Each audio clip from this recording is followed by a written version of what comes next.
like you've made a ton of progress today. It's good that everything's going so smoothly. Next step is to head back to the theater and get a clear answer from Odette. Either way, Paimon doesn't get the sense that she's a bad person. Sure, she might have done some pretty extreme things, but Paimon bets she has her reasons. Maybe this is going too far, but with everything she's managed to do so far, wouldn't it make more sense in theory to be even more, heavy-handed?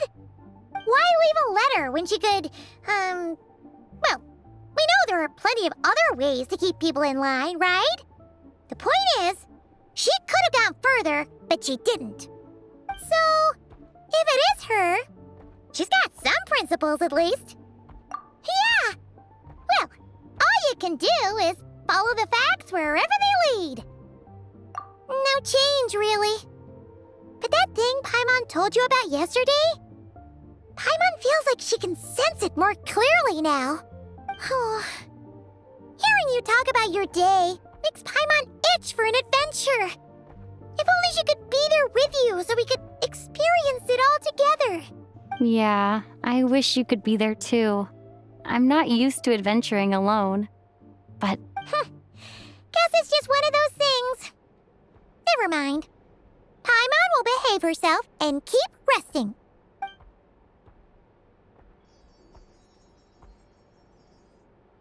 if Odette is Lelek, she may well have inside information on Project Stuja. Her father was involved with the project's early implementation and tragically died in the process. Now, she's dedicated herself to bringing it to an end. It's hard to imagine she could have gotten this far without knowing anything at all about the Tsaritsa's true intentions. When she spoke to us as a member of the Fatui, how much did she let on?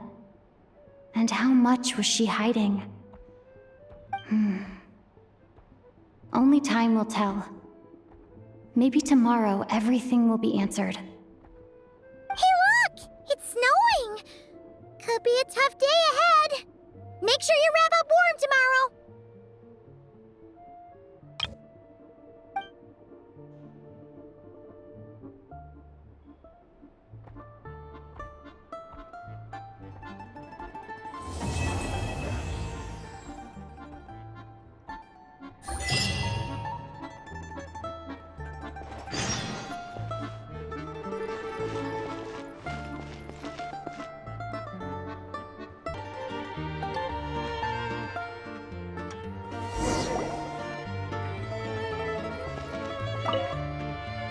You're back! Paimon's been working on the crossword puzzle in the newspaper. It's actually pretty fun. Oh, shoot! Paimon forgot the next word. Oh, she had it a moment ago.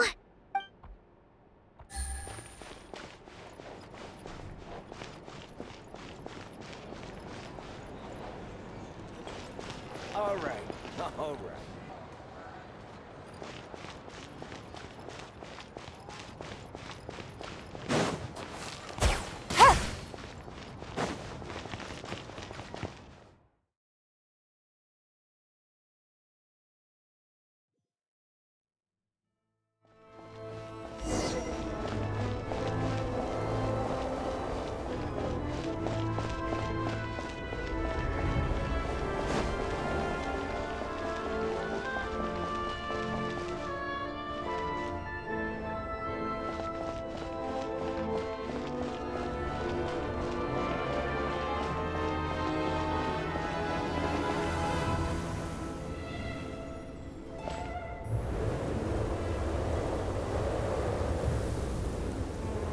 Ooh, it sure is cold today. I wonder how much heavier the snow's gonna get. Here to see Odette? I just need to see your tickets for the preview. Perfect. Thank you. I'll hold on to your tickets. Come on in. It's freezing outside.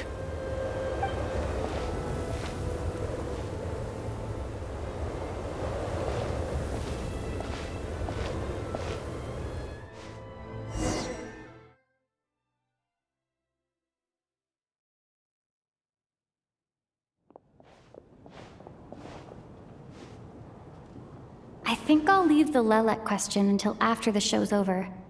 Then I'll go find Odette.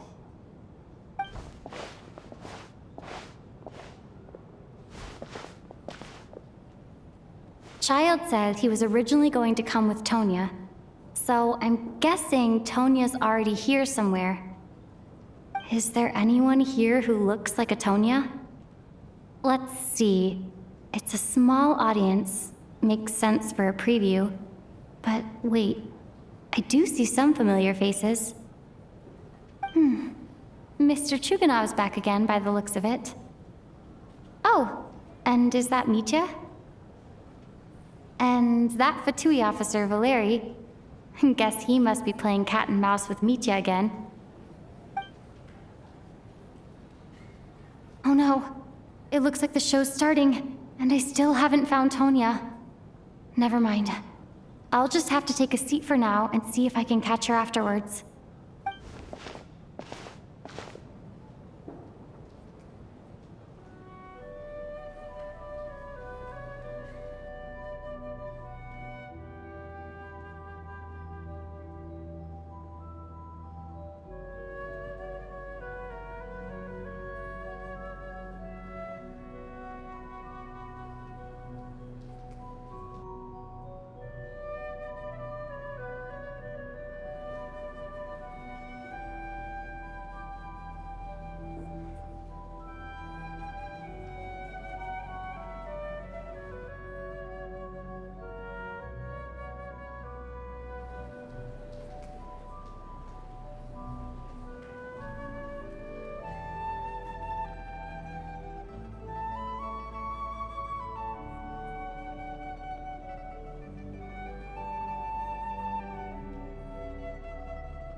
Members of the audience, I'm a staff member here at the theater.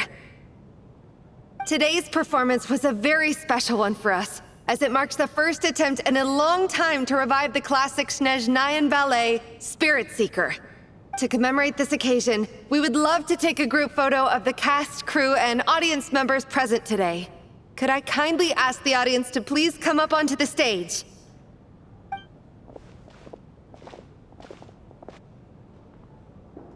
All right, everyone, huddle in a little more. Now, look at the camera. 1, 2, 3.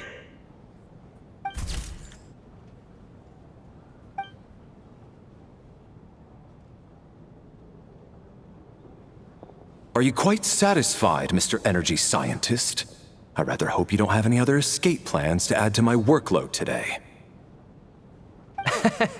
What are you talking about, Sarge? This was simply my way of inviting you to watch Miss Odette's new show with me. And wasn't the performance spectacular? In the future, I heartily encourage you to take a leaf out of my book. Find some soul-nourishing pastimes to enrich your time outside of work. It was indeed a fine performance, but I must correct you on one point. This is not time outside of work. These are working hours. Working hours and non-working hours are just a social construct. Human technology can never advance if we're too rigid in our thinking, Sarge. May we leave now? Already? I mean, I was kinda hoping to soak up the atmosphere for a little longer, but... No? Okay, guess I'm pushing my luck. Didn't seem like too much to ask, but fair enough. Off we go then, Sarge. Back to the land of working hours. Lead the way.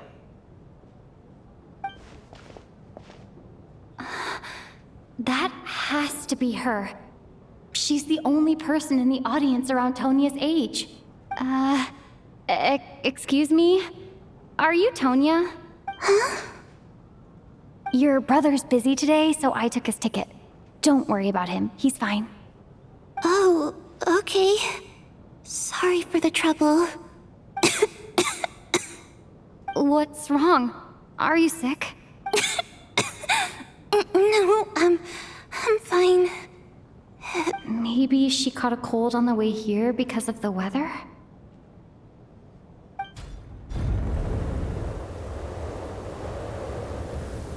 I haven't seen snow like this in a long, long time.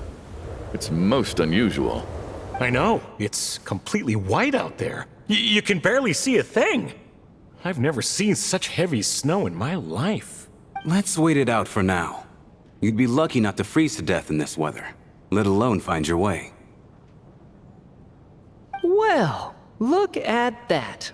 Maybe we shouldn't be in such a rush to get back after all. What do you think? Let's wait and see. Why do you need to take it so seriously? Fate has given us this wonderful chance to take a break. We owe it to ourselves to make the most of it. Come to think of it, there's a small inn not far from here that always keeps plenty of extra blankets on hand for guests. I know the route well. Shall I head over and borrow a few blankets? That way, anyone in a hurry can wrap up warm for the journey back. Just remember to return them next time you're over this way. Sir, there's really no need to go to all that trouble. Hey, it's no trouble at all. Wait here, I'll be right back. What a kind gentleman. Very good. My wife and daughter are waiting for me at home, so I shall be heading back as soon as I get my blanket. So... are you expecting us to go back to the Armory Palace wrapped in blankets too? Don't worry about that. I made arrangements in advance. Should I not return to the Armory Palace within 3.5 hours after Operation Showtime begins, an armed squad will be sent to collect us. They will escort us back. You are one of our key military personnel, so any weather-related risks must be eliminated. Operation Showtime?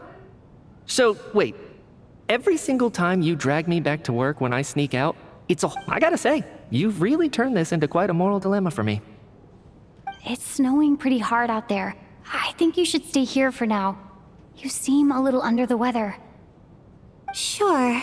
My brother might come pick me up in a bit anyway. Time to get to work. I should head backstage and find Odette. I need to look her in the eye and ask her about Lelek. Excuse me, are you looking for someone?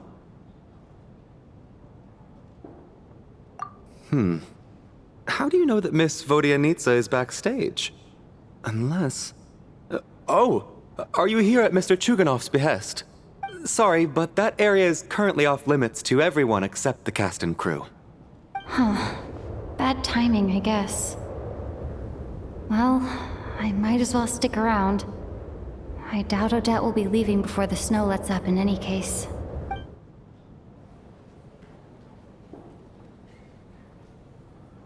What happened to the gentleman who went to fetch the blankets? How has he still not returned? I was thinking the same thing. It's still snowing very hard. Do you think something might have happened to him? Whatever the reason for his delay, I must say I hate nothing more than people who make empty promises and fail to deliver. Well, I have to treat my employees like that on occasion, but that's different.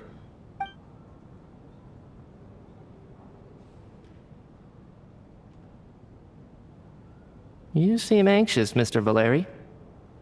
It's been nearly 4 hours since I left the armory. The army should have arrived to extract us by now. They know how much I despise tardiness and disrupted plans. There's simply no reason that they shouldn't have shown up by now.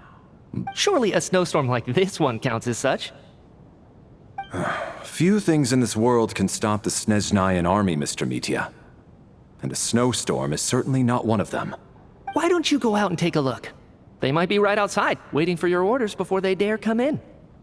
An absurd hypothesis. I have no intention of leaving your side for even a moment until I have escorted you back to the Armory Palace. This doesn't look like an ordinary snowstorm to me. That guy who left earlier. It looked like he just vanished into thin air.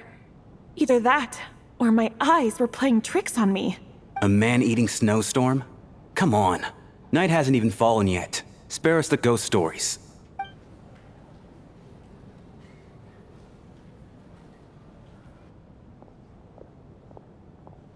Traveler, didn't know you were coming today.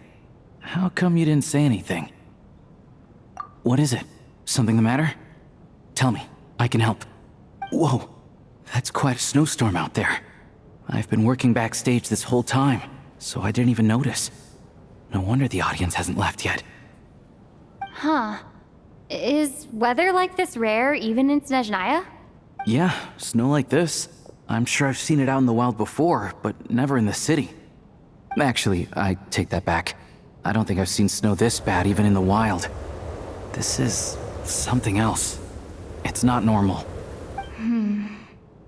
If even Alosha thinks snow like this isn't normal, could it have anything to do with that monster people have been talking about? We can't stay cooped up here forever. Someone needs to go out and take a look. No need. I have plenty of experience with snowstorms. Besides, I work here while you're an audience member. I should be the one to do it.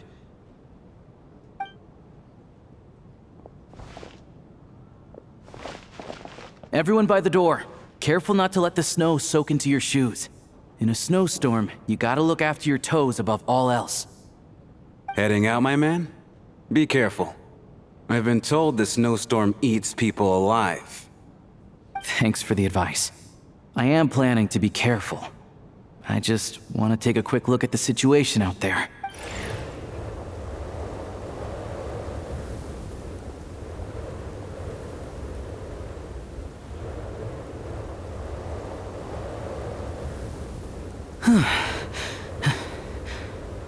He's back! He's back!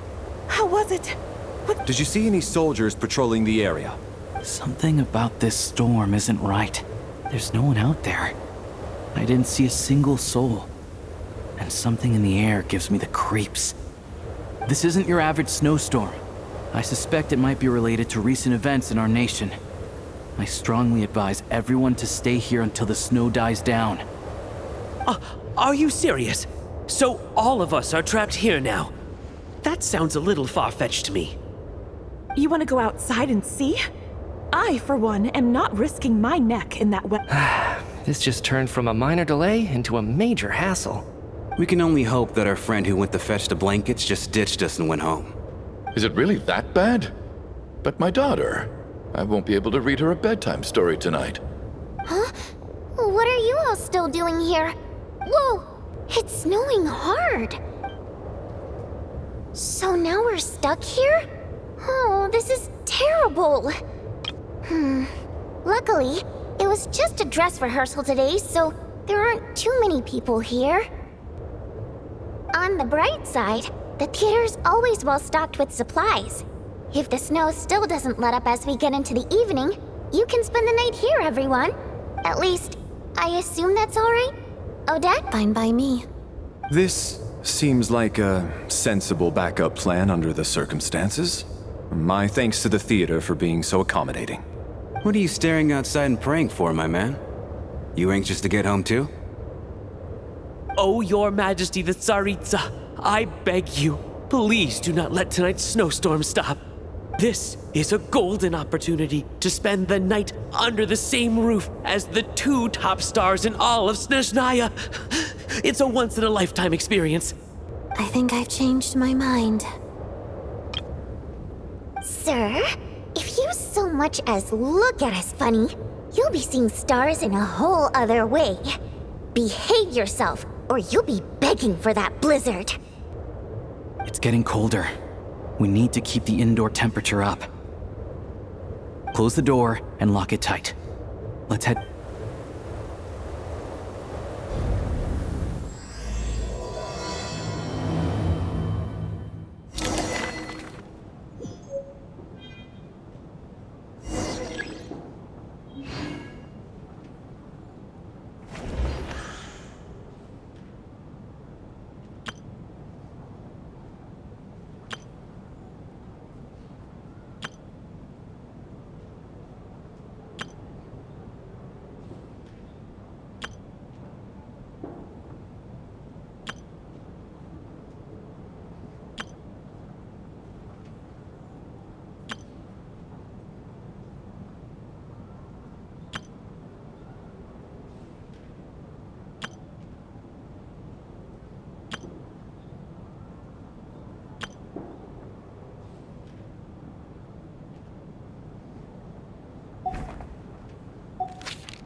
And then there's the aristocrats.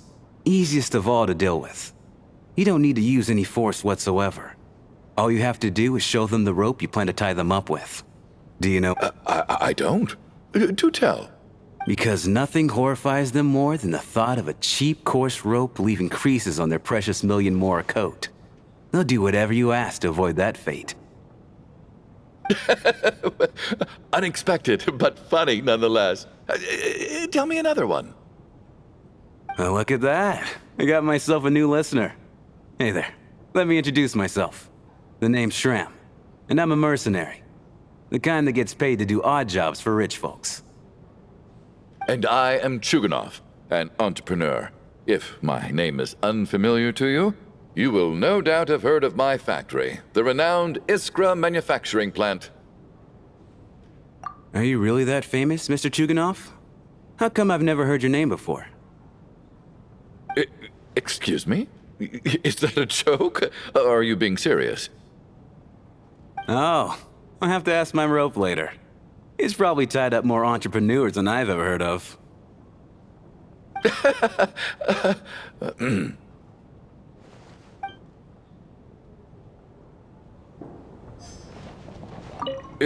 Excuse me?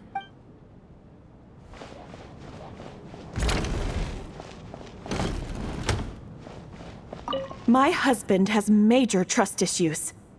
To him, I doubt even this snowstorm is a good enough excuse for me to stay out all night. That's the price of marrying into wealth. You'll get used to it. I'm not about to stop you if you want to leave, but don't drag me along. Hello? Can I help you?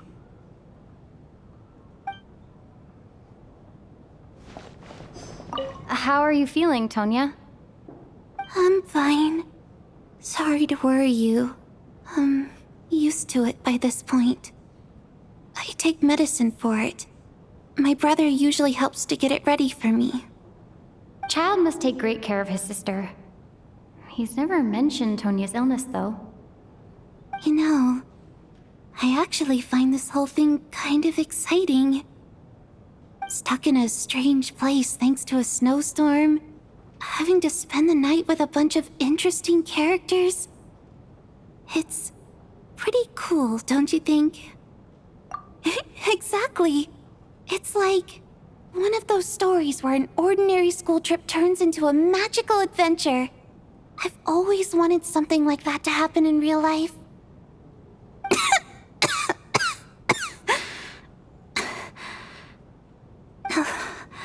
I'm fine, really. Just got a little overexcited. Look after yourself. Otherwise, your brother will come after me.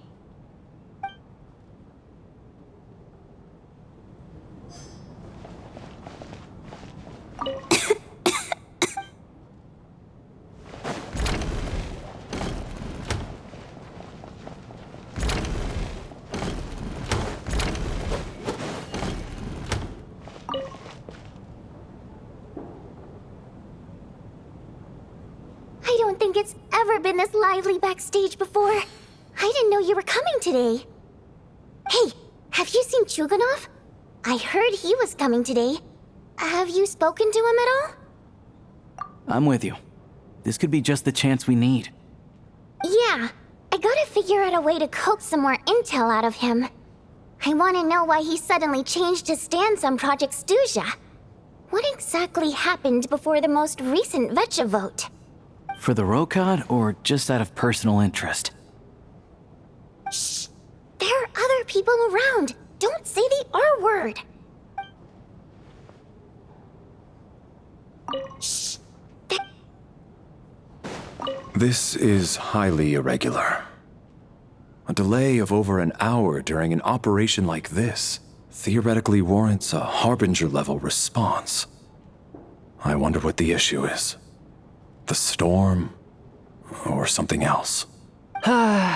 Sarge, the day you learn to let go and just enjoy moments like this is the day you'll finally understand the meaning of life. Why, hello, ma'am. I believe you were the one sitting at a nearby table back at Podvoye restaurant. Any friend of the theater's star performers is a friend of mine. It's a pleasure to meet you. I'm Mitya from the Energy Commission. Greetings. Major Valeri, head of the Special Assignment Battalion. Armory Palace Royal Grenadier Guards, 1st Regiment. I am here to ensure Mr. Mitya's personal safety. Please let me know if I can be of any assistance. Miss Traveler, I cannot help but notice that Miss Odette is stealing glances at me. Any idea what that could be about? I've racked my brains, but I can't think of anything I might have done to offend her. Perhaps she noticed me spacing out during her performance? What? You mean I really did do something to upset her? Well, thanks for letting me know. So, Mr. Mitya, is your work related to Project Suja? Yes, that's right. The higher-ups in the Fatui transferred me from the Energy Commission to the Armory Palace because they wanted me to... Really? I can't even talk about that? Pretty sure it counts as part of my private life. All right, I won't say anything. Sorry, Traveler. As you can see, I'm afraid this pleasant chat will have to end here.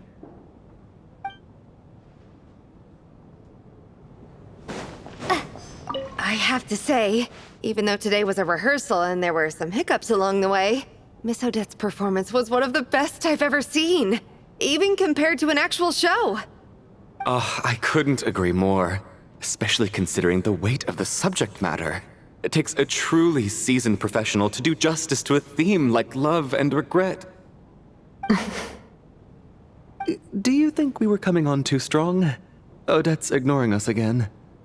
What about you? What did you think of today's performance? That's actually a more insightful critique than I was expecting. My mother would agree.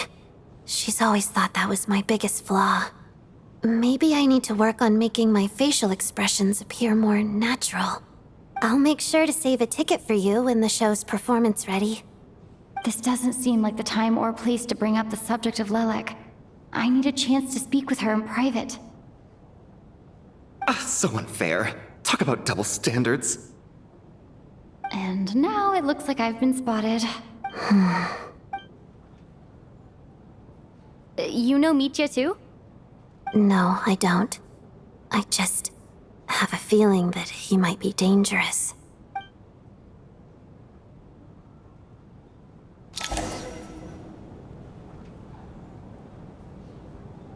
How's it looking, Alosha? No change from this afternoon. Heavy snow with no sign of slowing down. May I have your attention, please? The storm is unlikely to stop tonight, and it'll be even more dangerous outside at night than it was during the day. We at the theater owe everyone here a duty of care. Therefore, we strongly suggest that you stay on site overnight and avoid going outside unless absolutely necessary. In a few short moments, we'll give you a tour of the theater's various quarters. You can choose to sleep in the VIP room, the office, or backstage. Or on the stage if you'd prefer. We won't mind. I'll pass on sleeping on the stage. What if the snow is stopped by tomorrow morning? The early birds in the audience might think we're part of some experimental new show. A drama about sleeping? That could be fun. Maybe we could come up with a title for the production. What? Gotta admit, I didn't get that one. Anyone who doesn't wish to sleep on the stage, please follow me. I'll show you to the rooms.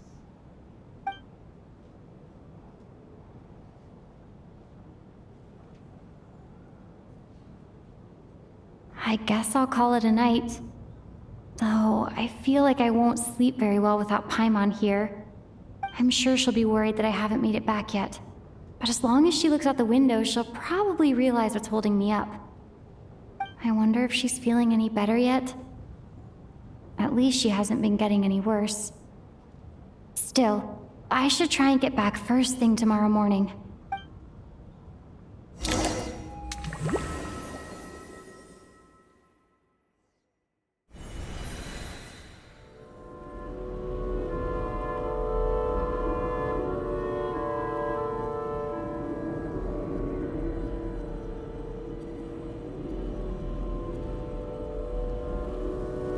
Ah, finally.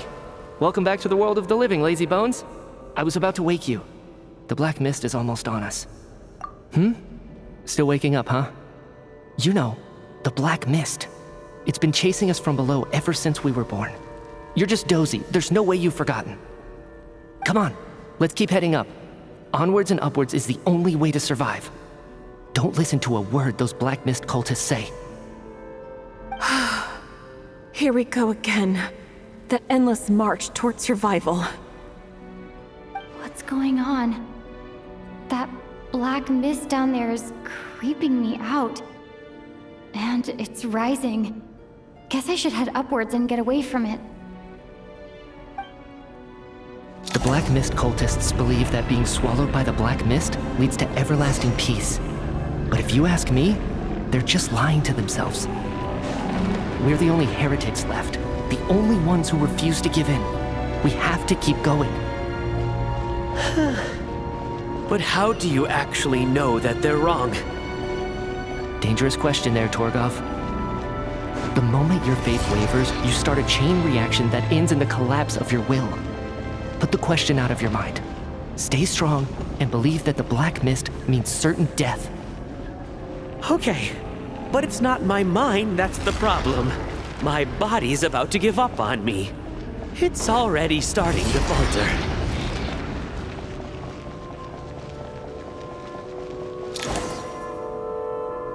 I can't do this anymore. I've had enough of being forever on the run. What's the point of it all?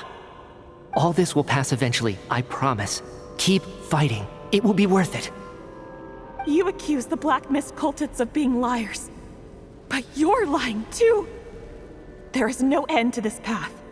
It keeps going up forever. There was never any hope to begin with. The cult of the Black Mist has poisoned your mind, Sobolova. Are you thinking of giving up as well? I am. I think I'll take my chances with the Black Mist over this perpetual torture. As much as I detest the Black Mist cultists, I'm just too weary. Then I bid you both farewell. Let me put my personal opinions aside for a moment and say, I hope that you both find peace within the Black Mist. Fate always appears so impossibly complicated. But at moments like this, its raw simplicity is laid bare. Their fate was sealed from the instant they entertained doubt. From then on, the outcome was both inevitable and irreversible. Let's go.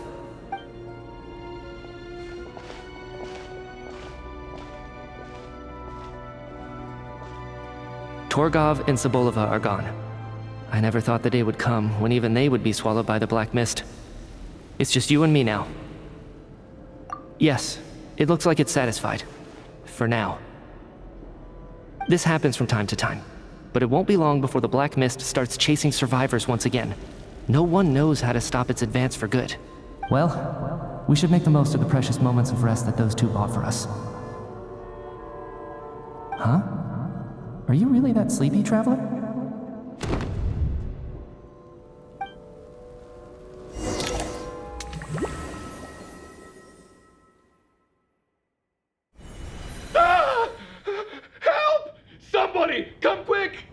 What is it, Chuganov? What's wrong? Is it morning already? What's all the commotion? Sounds like it's coming from next door. I should check and see what's going on.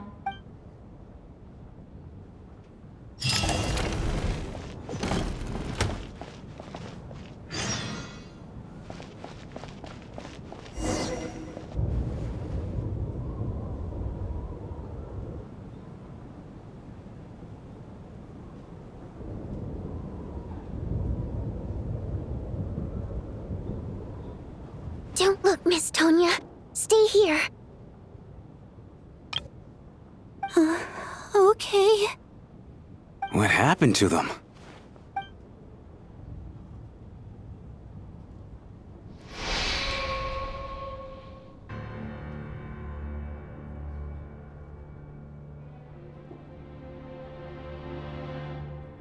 These two people have passed away.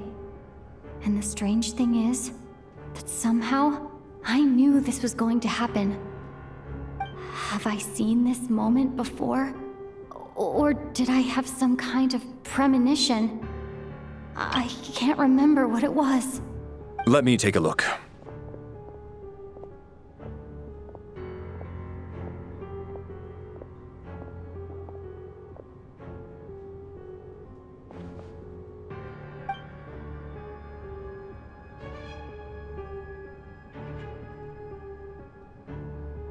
No vital signs in either of them. They're dead. The cause of death, however, remains unclear. No wounds on the bodies, no signs of a struggle, and no skin discoloration caused by the buildup of toxins. But just last night, they were chatting and joking away. This is so sudden. Could they have had pre-existing medical conditions? Even then, the odds of them both dying of sudden complications on the same night are extremely low. It's hard to believe that they died of natural causes, nor does this appear to be a suicide.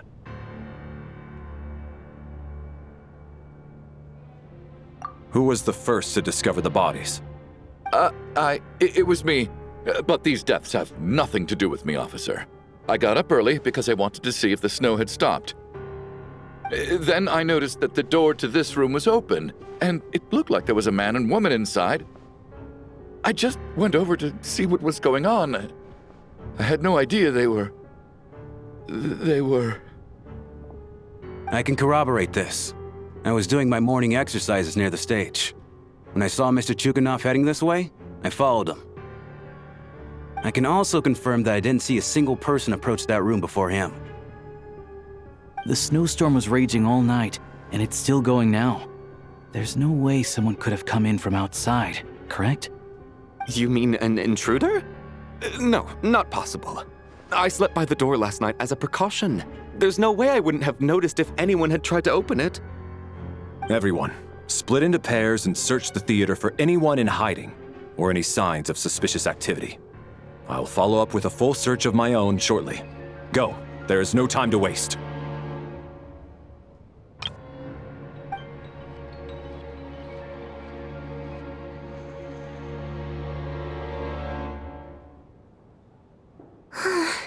Nothing on your end either?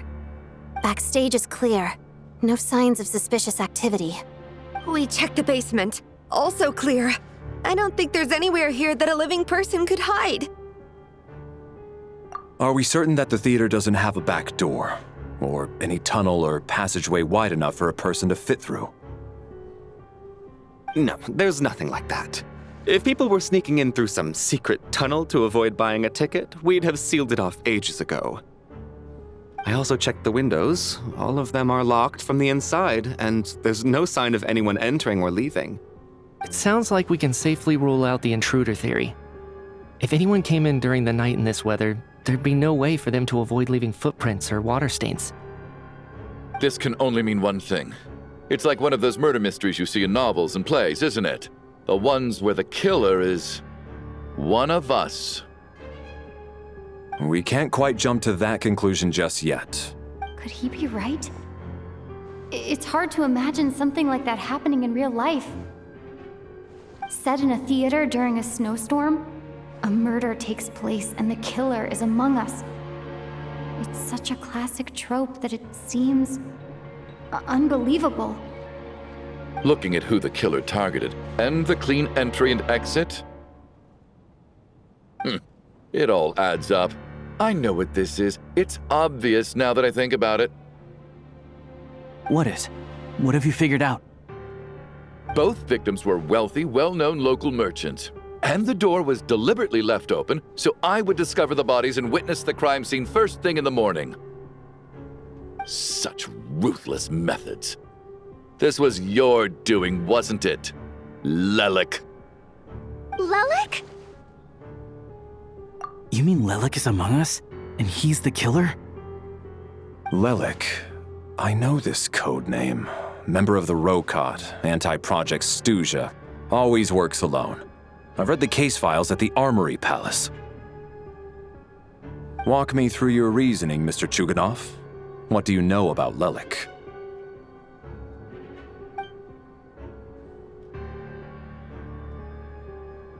What now, huh? What now, Lelek? What more do you want from me? I already voted against Project Stuja at the Snežno Gradvecha. You snuck into my house the other day while I was asleep. Left a threatening letter. And I did all that you asked. But Project Stuja cannot be so easily shaken. Not with the rooster in charge. So he really was threatened by Lelek. That makes sense. And now you're resorting to murder to threaten me. Isn't that right? I knew it. The Rokot despises the rich. The lives of the wealthy are but refuse in your eyes. Show yourself! Which one of you is Lelek, Tell me! I'll do whatever you want! Just stop playing these mind games! Was this really Lelek's doing? Would Odette really do something like this? If Odette really is Lelek, this seems out of character. But then again, how well do I really know her? I'm probably the only one here with a compelling theory about Lelek's true identity. But if I reveal it now, I'll be putting Odette in the line of fire. What should I do? I don't think it's likely that Lelek killed anyone. At least from the stories I've heard, he's never killed anyone before, and his name has never come up in connection with any murder cases. Besides, even if Lelek did want to threaten you, why resort to such an extreme and roundabout method? It's not his style at all. Vodianitsa doesn't know that Lelek might be Odette, but her assessment is pretty much identical to mine. Miss Vodianitsa, why do you suddenly feel the need to speak in Lelek's defense? Defense? Oh, no, it's just... I'm worried that we're jumping to conclusions here, so I wanted to share my point of view. Also, I don't think the Rokot is as bad as you're making it out to be. Well, if you think I'm so wrong, what's your theory then, Why don't you tell us who the killer is? The case is still evolving, Mr. Chuganov. Please do not prevent others from expressing their opinions so early on in the discussion. Even so, there's no denying that the recent threat received by Mr. Chuganov may well be an important clue. So there's still a good chance that Lelek is right here among us. I can't do this anymore. I don't care if it's still snowing outside. I have to get out of here. Whoa, take a beat. We all know it's far too dangerous out there. Even the soldiers couldn't get to us. Go out that door, and you might not live to tell the tale. And whoever this Lelek is, they're surely not going to murder anyone in broad daylight. Be sensible, my man. You're safer inside. As much as I regret having to say this, I'd like everyone to cooperate and refrain from exiting the premises until further notice. Because as things stand, every one of us is now a suspect. Unless anyone has further information to share, let's adjourn for now. Feel free to keep searching for clues, but make sure you don't go off alone.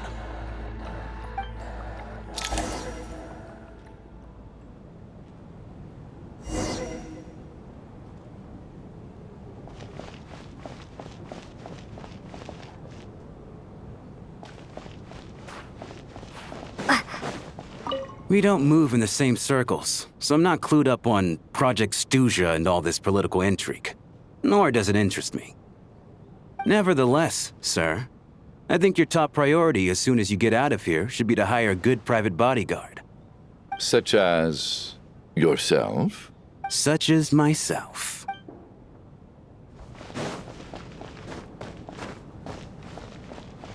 You seem to be very comfortable taking charge, Major. You took the reins as soon as things went south. I simply made an executive decision that someone needed to take control of the situation on the military's behalf. Does this offend you? No, quite the opposite. We feel much safer for it. By the way, what does Major mean exactly? Is it a pretty high rank?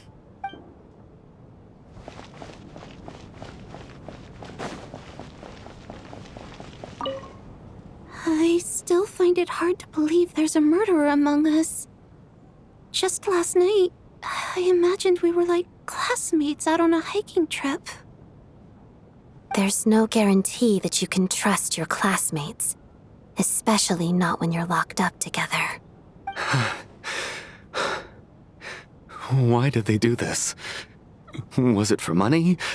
Even then, they could have just kidnapped the people. They didn't...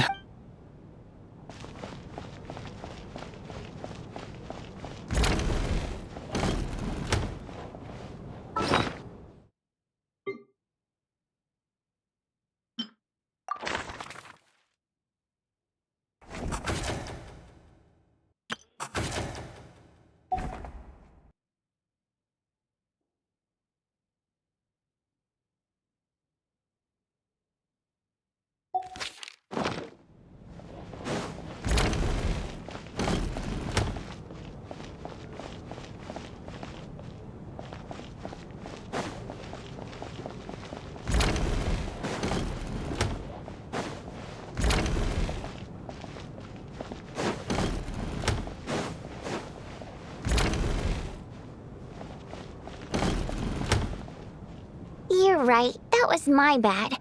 It was a knee-jerk reaction. I didn't think it through. Luckily, no one suspected my identity. Oh, phew. It's just you. I thought someone was eavesdropping.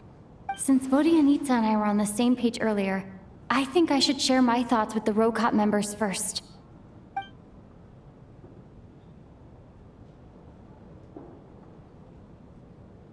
Whoa. Are you serious? I don't know if this counts as gossip, but it's definitely on track to be the juiciest this whole year. Odette? Really? Odette? Oh god, how dumb does this make me look?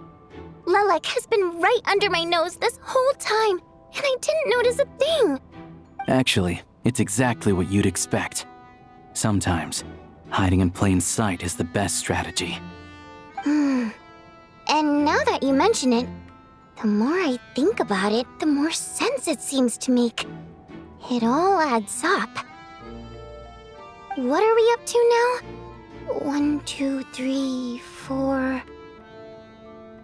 Odette's identities. She's my coworker, specifically a ballerina, and also a fatous, a member of the Rokot. Now, Lelek. It must be so exhausting. I just want to give her a hug. I guess since I've always known her as a member of the Fatui, it never even crossed my mind that she could be involved with the Rokot, let alone be Lelek. I don't understand. If she's with the Fatui, what reason could she have for being so opposed to Project Stusha? Probably best if you ask her that in person. Well, since you waited until now to bring this up instead of announcing it to everyone earlier, does that mean we're all on the same page here? Yeah. Lelek may not follow orders from the Rokot leadership, but as far as I'm concerned, she's never crossed the line. If anything, her actions benefit the poor. We need to confront her face to face. Do you think she'd really admit to being Lelek? I don't know. We'll have to see how it goes. For now, we'll work on the assumption that she didn't kill anyone, and see how much she's willing to tell us.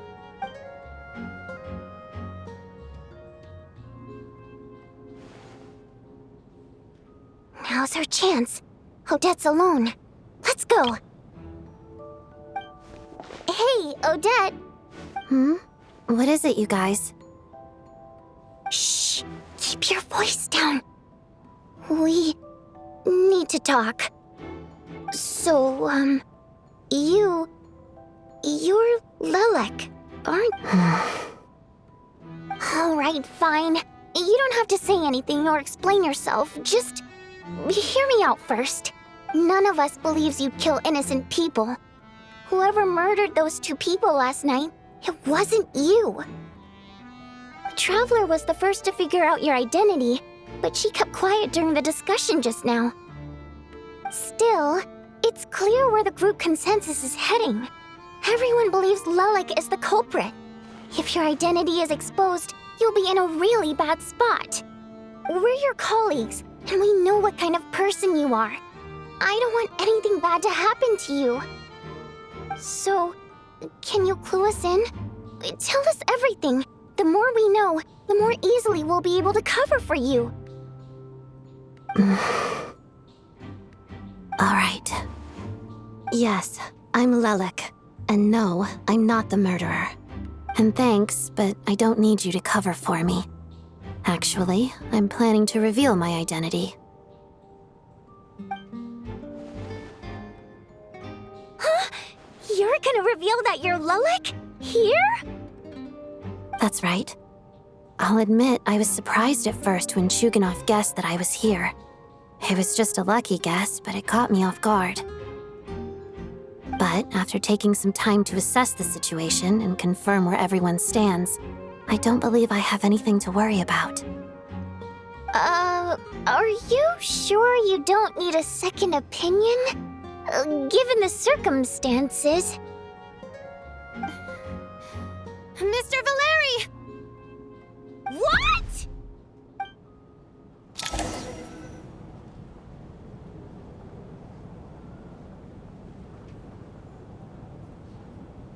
So, Odette is Lelek?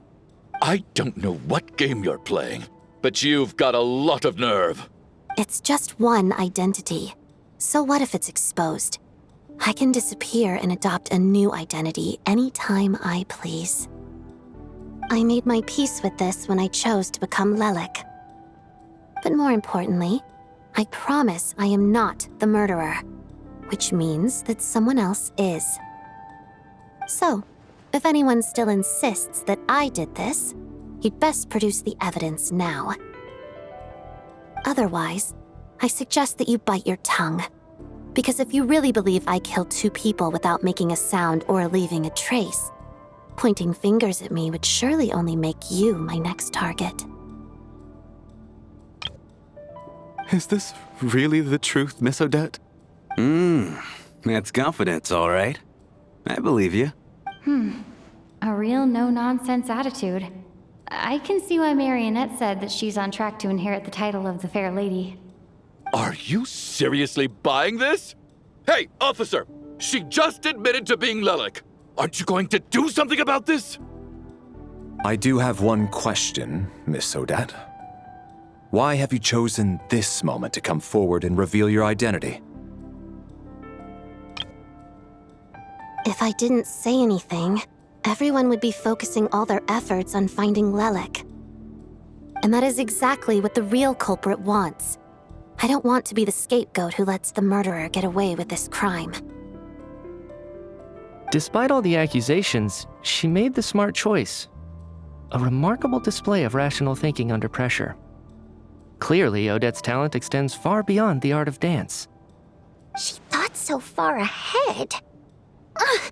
Why do I always feel like I'm one step behind her in everything? You've convinced me. Dealing with the murder case remains the top priority right now. Let's put the name Lelek and all related incidents aside until further notice. Nevertheless, the group still considers you the prime suspect. I assume you have no quarrel with that, Miss Odette? I understand. You're welcome to keep an eye on me around the clock. I have no objections. Mr. Chuganov? For my wife and daughter's sake, I'll let you off the hook for now. But don't think you're forgiven for breaking into my house and threatening me. Just wait till we get out of here, Lelek. We'll settle the score then.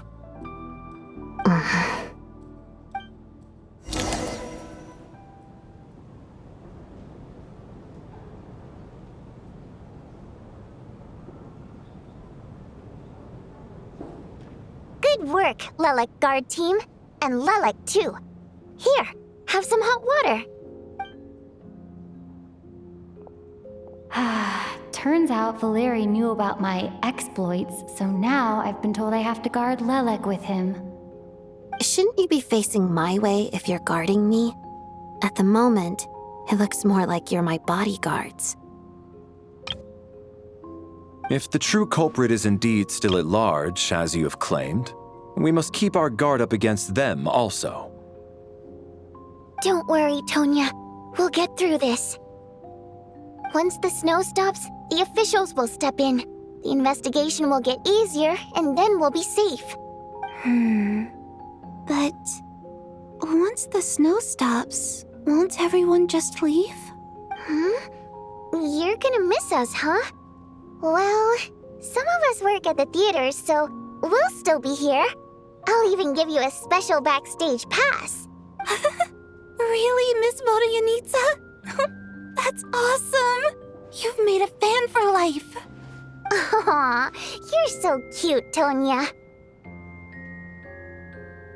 All right, let's swear to it. I promise to give you the pass, and you promise to never change your mind about being my fan. Promise. Don't indulge her, Tonya. You don't have to swear an oath over things like that. You really do get carried away sometimes, don't you, Miss Vodyanitsa? Hey, mind your own business.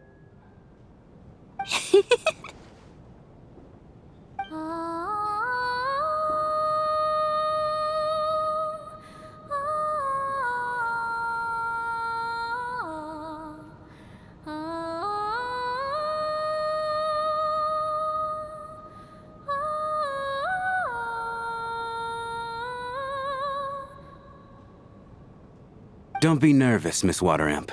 Everyone's here. There's nothing to be afraid of. Excuse me?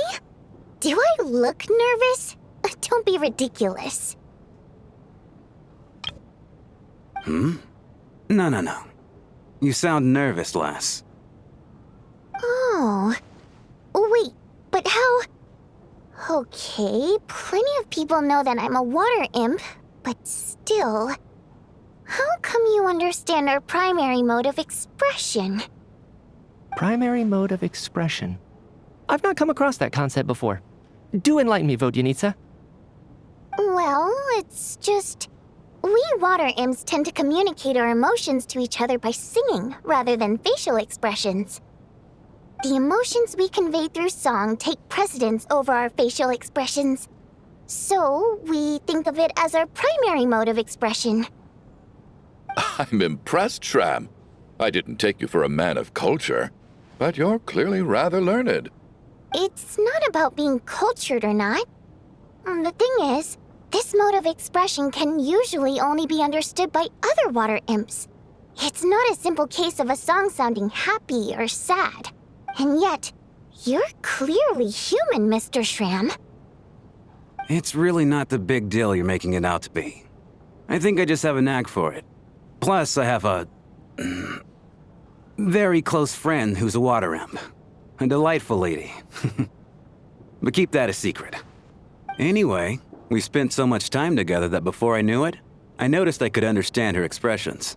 Oh, I guess that makes sense. Still, the fact that you have a water imp friend is even more surprising. I'd better watch what I'm singing when I'm around you from now on. Hey, what are you implying? You're not secretly insulting the audience in your songs, are you? Heavens, why would I do a thing like that? It's getting late. We should discuss our sleeping arrangements for tonight.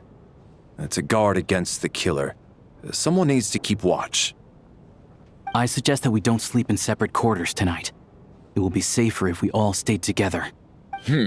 As long as someone keeps an eye on Lelek, I'm quite sure we won't have any trouble. Are you saying that you wish to bet your life on Miss Odette being the killer? Nonsense. Of course not. Then I propose the following arrangement for tonight. The Traveler, Odette, and I will form the Night Watch. We'll sleep in shifts, but two of us must be awake at any given time.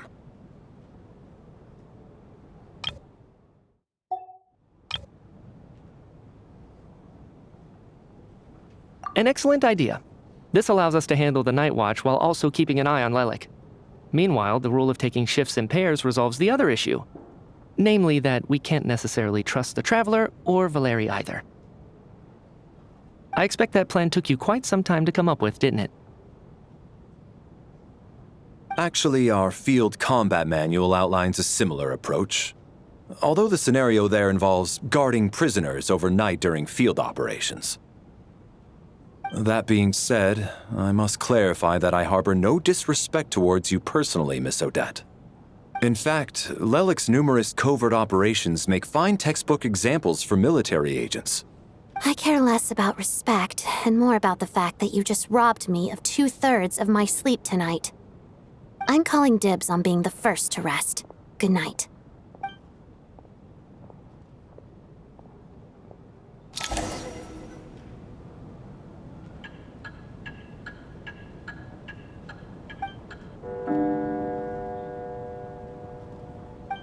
It's almost time. We should wake Odette. How are you faring? Oh, not going to argue with that. I'll take a quick nap. If you start to feel sleepy, wake me up anytime. It's finally time for Odette and I to share the night watch. I should wake her up.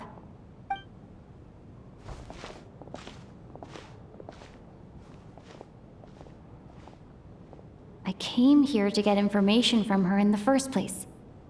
Maybe I should think about what questions I want to ask before she wakes up. How long are you gonna keep staring at me? Couldn't sleep. My mind's been running haywire. Plus, there's something I've been meaning to talk to you about. I had a hunch that you wanted a conversation, too. Let's take this chance to clear the air, shall we?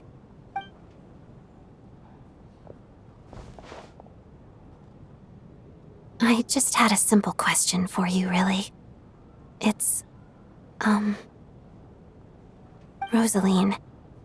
In her final moments, did she have any last words or anything? I see. Well, that was all. I have no other questions. No. She was utterly ruthless in pursuing her goals. That kind of person should be hard to miss. And yet, even though I never approved of her methods, and she was an abrasive person, the fact remains that I am indebted to her. Oh, she told you. I guess that makes sense. I think she and Rosaline were on pretty good terms. Yes. Rosaline wasn't the kind to gossip about this sort of thing. Not that it's any huge secret to me, though. When I was a child, I had to join the Fatui for the sake of my mother and me.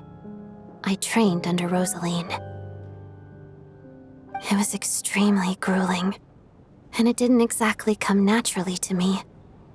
All I could do was try to ignore the biting cold and practice. I was a newcomer who'd managed to make a good first impression on a harbinger. There was pressure to live up to her expectations. To be every day was a struggle against the cold, pain, and fatigue. And most nights, I struggled to fall asleep. After enduring all that, I've become almost immune to the sensation of pain. I suppose that was the cost of survival. Surely, any child who had to experience that would grow to hate her lot in life, don't you think?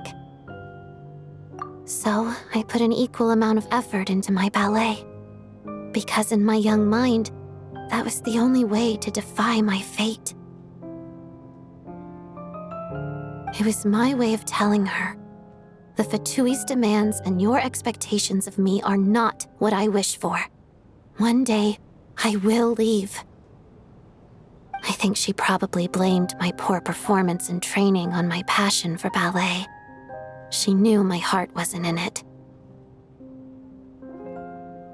One time, when I was secretly practicing a dance at night, she suddenly showed up. I knew she was there to catch me red-handed. I told her, You don't deserve to watch the dance I learned from my mother. She looked stunned. I guess she was surprised that I lashed out first, before she had the chance. But strangely enough, on that occasion, she wasn't fierce with me like she was during training. Instead, she fell silent for a moment, and then left. After that, she never interfered with my dancing or asked me how it was going. She never came to watch me dance again either. Not even once. She was. But even now, whenever I take out this core Ignis, I can't help but think of that night. Of the look on her face. Sort of. Although gift might be too kind a term. This is her flame sealed within ice. A symbol of her favor, yes, but also her way of keeping an eye on people. She knew the location of every piece of core Ignis. If any recipient started acting suspiciously, she'd be on to them immediately. Trust her to make even a mark of approval feel suffocating. So, when news of Rozaline's death reached Snežnaya, many people immediately crushed their core Ignis. It gave them a profound sense of relief, like they'd broken free from her shackles. But I kept mine. With my sensitivity to pain being as dull as it is, the warmth from this core Ignis is one of the few things I can still feel clearly.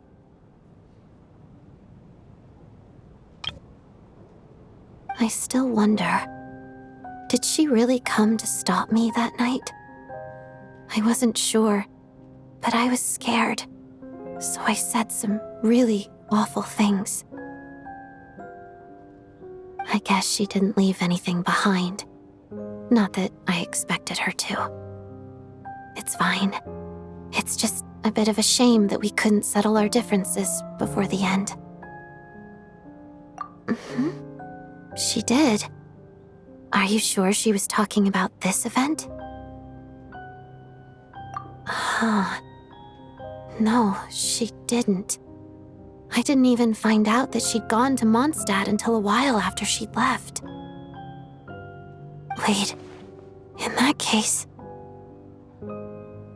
Okay, I will. Thanks for letting me know. There's something I'm trying to figure out. I'm beginning to suspect that Paimon's mystery illness is being caused by the energy research behind Project Stuja. Paimon's very important to me, so I have to get to the bottom of this. I figured that since you're Lelek, you might know something about all this. The ultimate goal of this energy experiment is to create a weapon for the final battle. The weapon's construction was completed in Nordkrai. Now, all that remains is to arm it with a sufficiently powerful energy. Yes, the weapon's development and all the related experiments are overseen by Lord Piero, the Jester, and the lab is located deep within the Armory Palace. I'm not sure why this experiment would be making Paimon feel unwell, though. The best way to get to the bottom of it would be to go there in person. Once we get out of here, I'll help you apply for an entry permit. And I'm hardly the organization's proudest member, as you know. You answered my question about Rosaline. I want to do you a favor in return. It's that simple.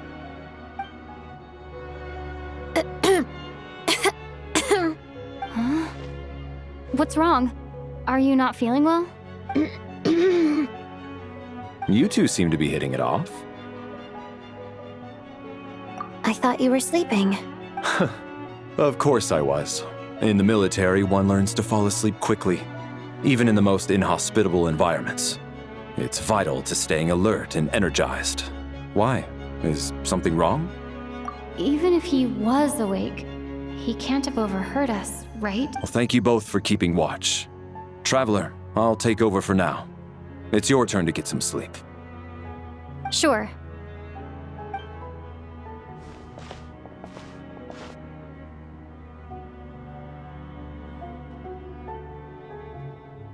This is our second night here, but at least I found out a little more about Paimon's condition. I hope she's been sleeping well the past couple of days. Huh. Why do I feel like I'm being watched?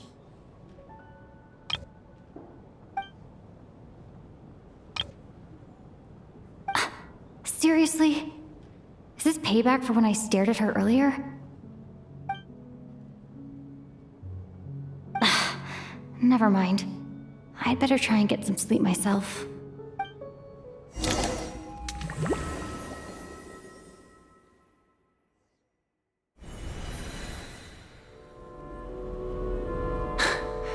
Hey, what are you spacing out for? Are you reaching your limit too? How long have we been walking for? Do you remember? Time's lost all meaning. Ever since we noticed that thing above our heads. A star key? Or key star? Anyway, the person who named it was swallowed by the black mist. Whatever it's called, ever since we noticed it, we've been walking up and up, hoping that as long as we reach it, we can find a way out of this place. But it seems like no matter how far we walk, we never get any closer. Well, we've come this far. You never know. Maybe we're almost there? Come on, enough moping. Let's go. The black mist is catching up.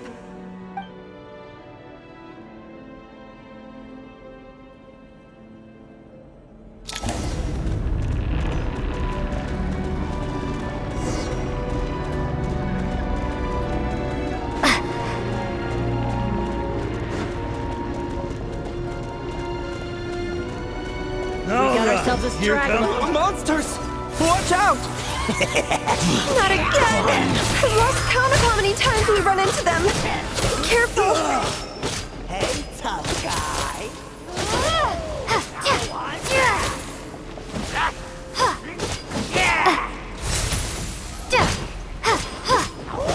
Now I'm back! That's it!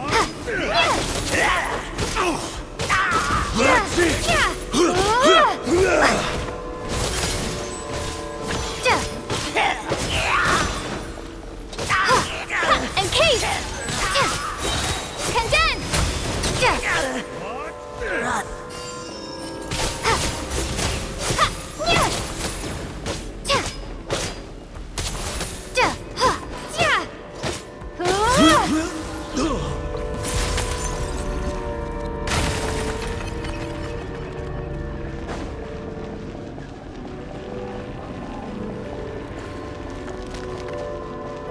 Here they come again!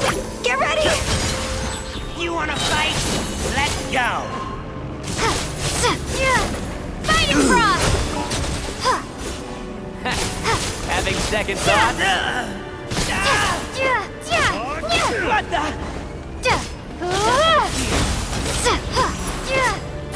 From the wagon!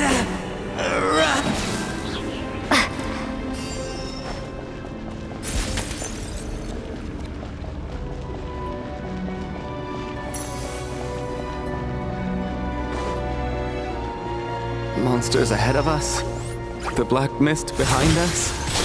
It feels like there's no escape. Shut up! Run faster. Backup is here. Cryostorm!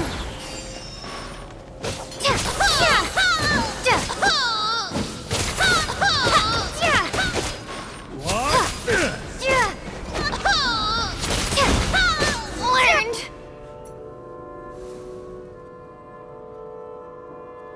Are you hurt, Coolish? No, I'm fine. It's just... suddenly I don't want to walk any further. I get you. In fact, I reached my limit a long time ago. Sometimes it feels like there's hope where there shouldn't be. Yeah. The hope that the star gives us is the only thing keeping us going. But I'm not sure it's real at all. Otherwise, why would it always be out of reach? We know you mean well, but you're only saying that to try and encourage us to keep going, aren't you? Thank you, friend. But enough is enough. Please don't give me any more false hope. Hope is poison in this place. You're going to continue, aren't you? I admire that. I've given up, but I wish you the best. May there come a day that you catch up to the storm and leave this godforsaken place.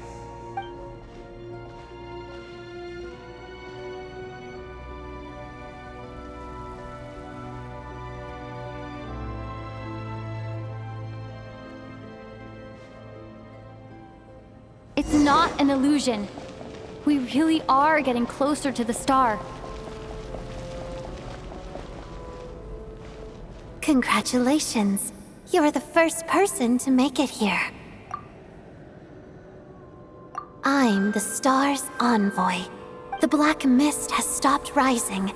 Its hunger is satisfied for now, having devoured your two companions. This is a good opportunity. I'll let you get some rest before we continue. What do you mean, leave? The star represents the starting point. It's the waypoint for the beginning. Congratulations on reaching the starting point. Once you are ready, we will head out and walk upwards. I will be right by your side the whole way.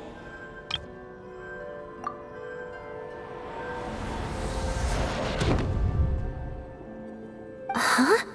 What's wrong? Hey, don't give up before the journey's even begun.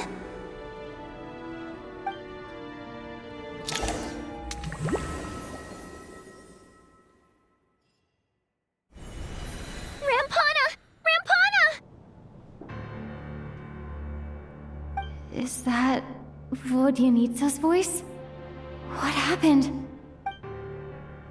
Coolish, wake up! Please wake up!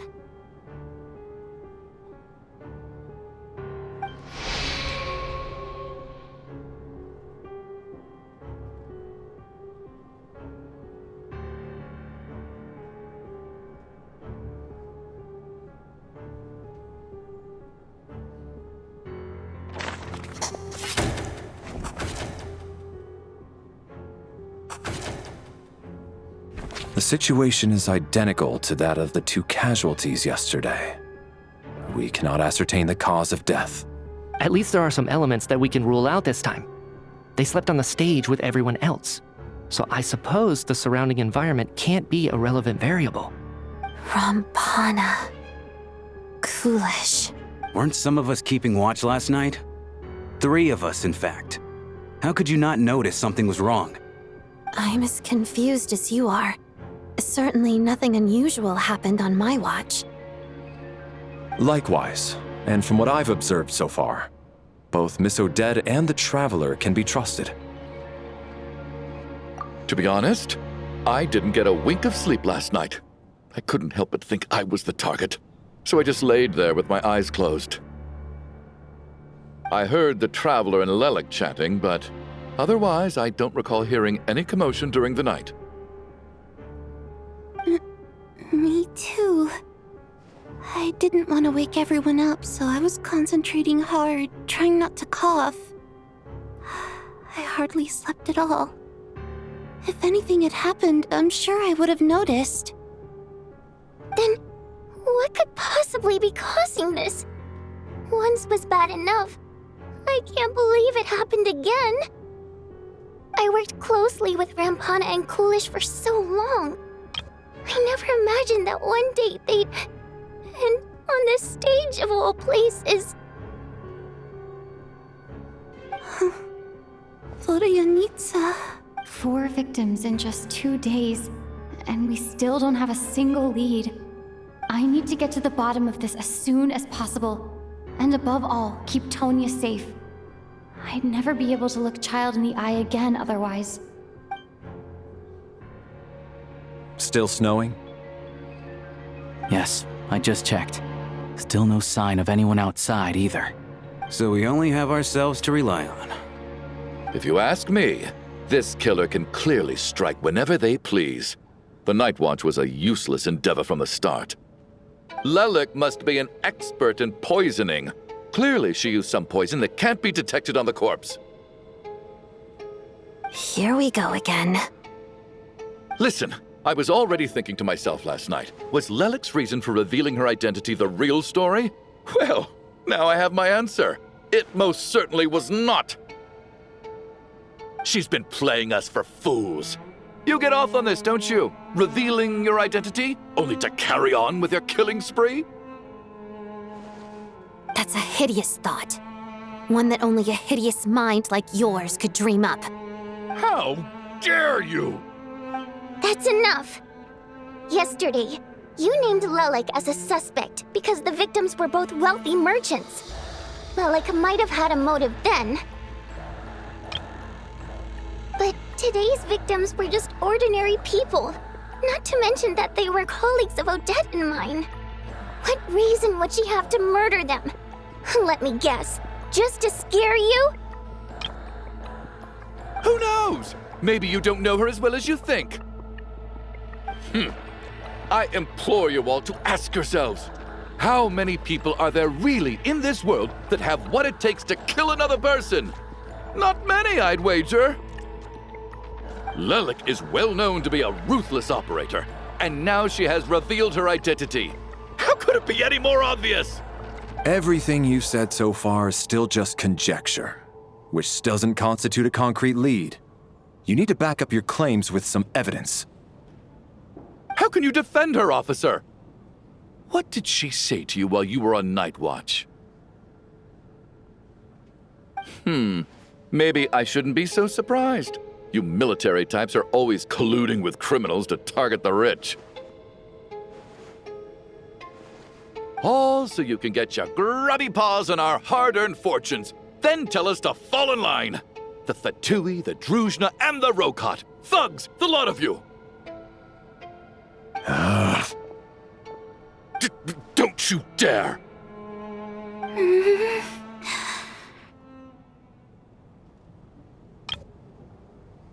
Sir, but you were the one who told us not to stop other people from expressing their opinions yesterday.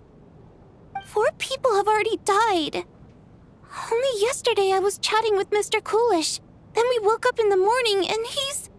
Turning against one another is the last thing we should be doing right now. Little girl.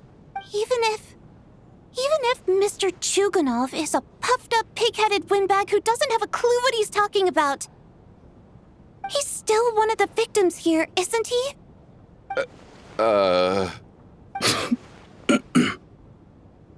Quite. I had no intention of resorting to violence. But you're right, Miss Tonia. I ought not prevent him from speaking his mind. In any case, I believe Mr. Chuganov has calmed down a little now. We may resume our discussion. I don't think there's any need for that. What is there to discuss? Nothing about this situation is normal. Did you have an idea, Mitya? You're the brainiac here, right? Come on, clue us in. I've been mulling something over. All the leads we have so far concern things from outside the theater. Miss Odette's alter ego, the threats Mr. Chuganov received. But then there's the 2 double murder crime scenes themselves, which have given us absolutely nothing to go on whatsoever. That's highly unusual. Even with the most careful killers, there's always some evidence left behind. So what are you suggesting? I think this could be a supernatural event. It isn't characteristic of human-on-human homicide at all. Correct me if I'm wrong, but aren't you supposed to be a scientist? That doesn't sound like a conclusion someone like you is supposed to make. I got into scientific research because of my insatiable curiosity. But if the present situation defies all known scientific explanations, I don't mind shifting my curiosity toward the paranormal instead. Now that you mention it, I remember when I first came to the theater. I heard rumors about this place being haunted. Haunted? Yeah, I think I heard the same thing. But I mean, they're only rumors, right? We've worked here for years. Surely we would have noticed any spooky goings-on by now. Well, this has taken an unexpected turn. A haunted theater? If Pаймon were here, she'd probably be hiding behind me in fear right now. Why don't we take this opportunity to look for clues again with a more open mind?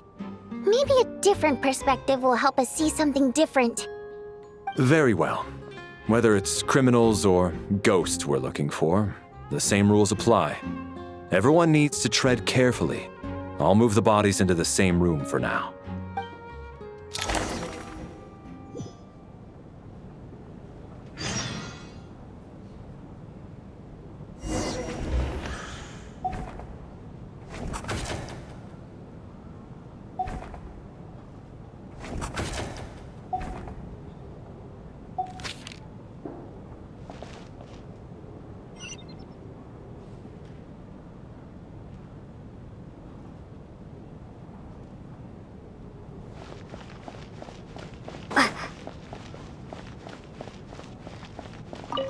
I need to think very hard about whether there's anything that ever needed hiding. After all these years, there must be some things even I've forgotten about.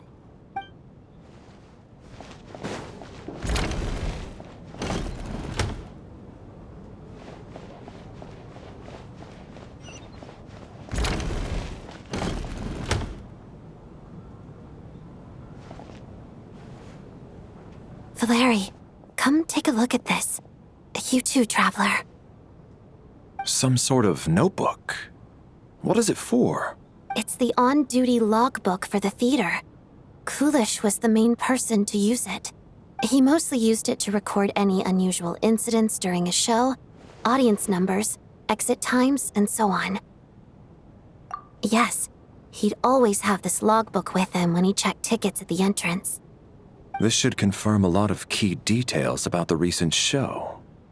So, find anything unusual? Yes. The number of people. I've checked and double-checked, but the numbers just don't match what's recorded in the logbook. Apparently, we have an extra person among us. Are we certain that logbook is accurate? Could someone have sneaked in without buying a ticket or something? Unlikely. Kulish took his duties very seriously. I've rarely seen any errors in his work. Not to mention that this was a dress rehearsal, meaning smaller audience numbers and tighter ticket restrictions than usual. Everything would have been well within his control. We no longer have our tickets with us, do we? They got collected on entry. I assume there's no way we can check them again. Unfortunately not.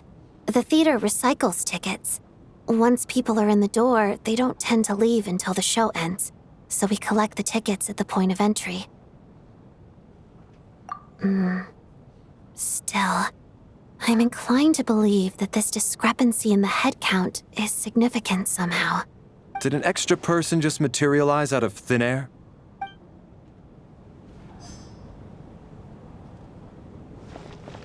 Did an extra person...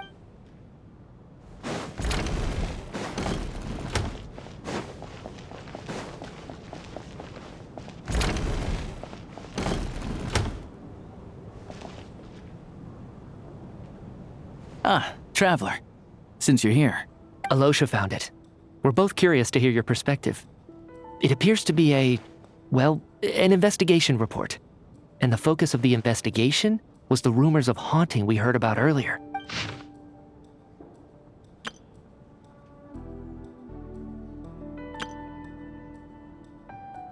An investigation report, huh? Looks quite old. Huh. This person's name looks to be of Sumeru origin to me. The theater manager must have hired an investigator once specifically to look into this issue. But it doesn't look like anyone ever looked at the report. Presumably, the manager wanted to know if the supposed haunting was dangerous, while also being fearful of word getting out in case it affected the theater's business. Anyway, the bottom line is, the haunting is actually real after all. It's caused by an obstruction in the ley lines. Is there any chance this is the key to finally making some progress with the murder cases? Leyline problems are pretty unexceptional to me by this point. And while it certainly offers an explanation for the ghosts, it's hard to imagine what connection it could have to these two murder cases. Some of the language that appears at the very end of the report caught my eye.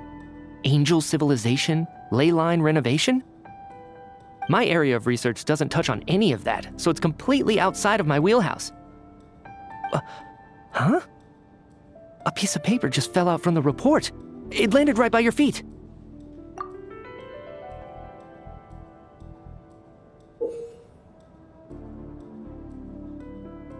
How unnerving. It was tucked inside the report, so it must be a note left by the author. Death is near. Is that supposed to be what's going on here? With us, in the theater?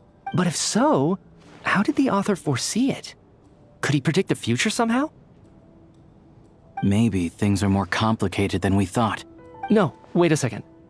If we take the report and the note at face value, they completely contradict one another. The report definitively concludes that the hauntings in the theater are harmless and cannot affect the real world. But the note seems to be warning of potential danger. The question is, what exactly does the note mean by death?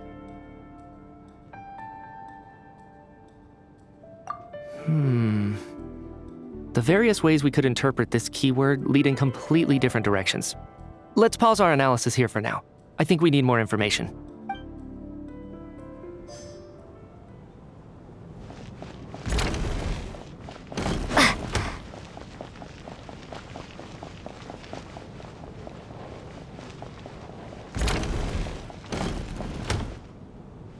Tonya? Did you find anything? Not yet. Still looking. So... Are we supposed to be looking for something paranormal? I think I'd prefer teaming up with you than looking around on my own. This looks like somebody's notebook. Shall we read it together?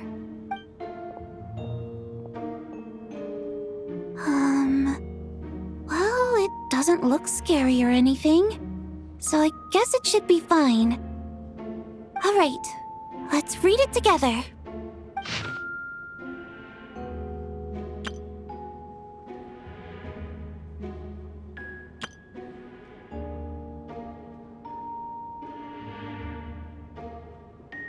Huh. This has to be Vodyanitsa's writing, surely. Maybe it's a little rude for us to peek at this. I feel like I just read someone's secret diary by accident. It sounds like she's writing this for her parents, right? I don't understand. Why put this stuff in a notebook instead of mailing it in a letter? Because her water imp parents belonged to the aristocracy, who were driven out of Snežnaya by the Tsaritsa long ago. And now they live somewhere new, where the postman can't get to. We're sorry! It's fine. My fault for not storing it properly. I can't leave things lying around and expect them to get ignored when everyone's scouring the place for clues. All right, give me my notebook back. I'll take over the investigation in this room.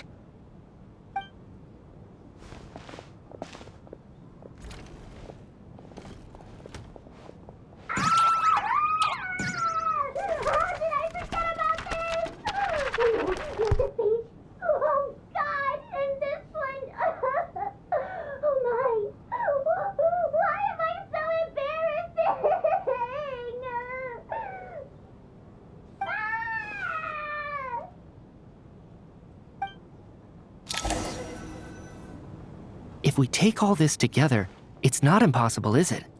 If anything, it's the natural conclusion. Oh, I beg to differ. This sounds to me like a product of a researcher's vivid imagination. And perhaps it's because I'm still viewing this through the lens of a typical murder investigation. But still, I'm struggling to be persuaded by your theory. Does it really sound that far-fetched? All right, well, let's treat that as speculation for now. I do agree with what you've said, so let's go with your idea for now. Good. Okay, now that we finally have some meaningful leads, I think it's time to reconvene. Let's get the others.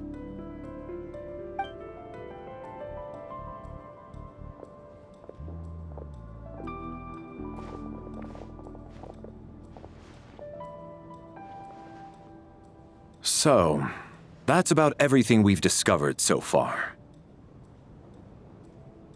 I'll share my theory first. Based on what we've learned from the logbook, I believe the extra person among us is most likely the killer.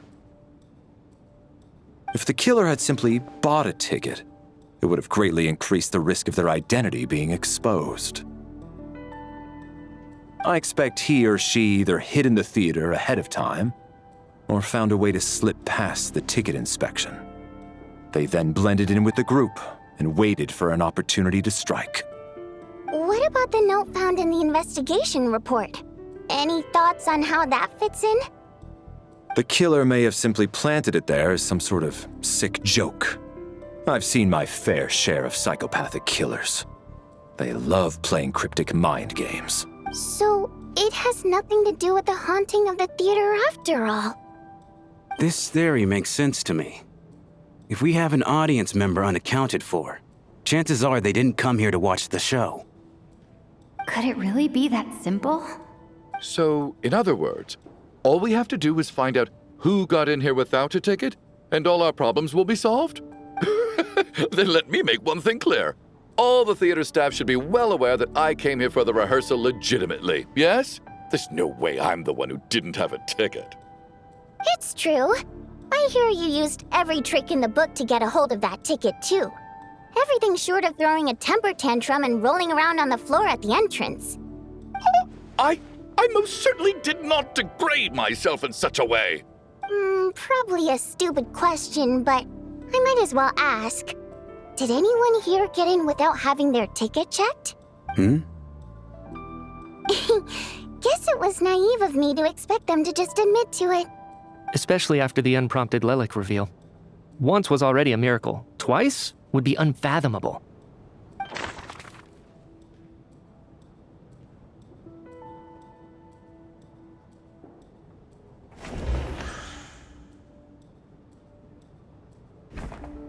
I don't believe any of us here knew Shram before all this. If no one can verify Shram's identity... Mr. Shram, did you really go through the ticket inspection to get in here? Huh? Me? Why am I being singled out, my friend? Do I seem that suspicious? It's not that you stand out as suspicious, more that everyone else has been ruled out as trustworthy. Okay. Well, we spent the best part of 2 days together now, so I'm sure you can all tell what kind of person I am. I'm a true gentleman. I never dream of doing something like sneaking to the theater without a ticket. Yeah, I have no doubt that you're a good person. But the problem is, none of us here actually know you, so no one can say for sure that you are who you claim to be. Although, actually, what was it you said last night? Yeah, you're friends with that water imp, which is why you understand our primary mode of expression. Last time I checked, there were barely any of us remaining in Snežnaya, since most of the water imps left. Could you tell me a little bit more about your friend? There's a good chance I actually know her. And I suppose it's also kind of a way for everyone else to get to know you a little better.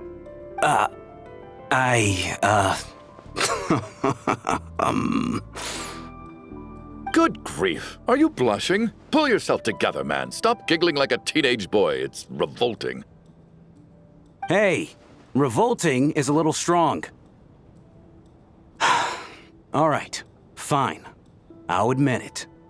That water imp friend of mine, that was just the bodyguard hired by our family. But the stars must have aligned, because sparks began to fly between me and their daughter.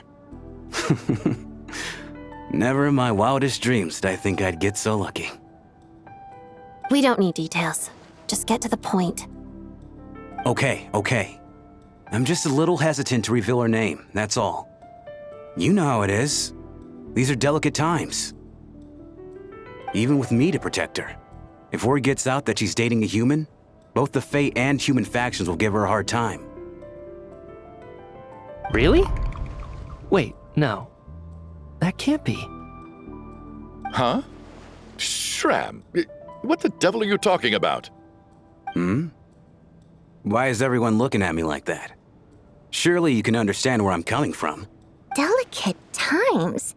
Factions? Yes? You know, the Civil War?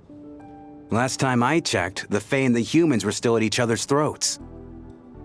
If I'm not mistaken, the last significant civil war in Snežnayan history was over 400 years ago, when Her Majesty the Tsaritsa had just taken the throne and was consolidating her reign. What do you mean, 400 years ago? What's going on here? Is Shram from the past? All right, Mr. Mitya, you win this round.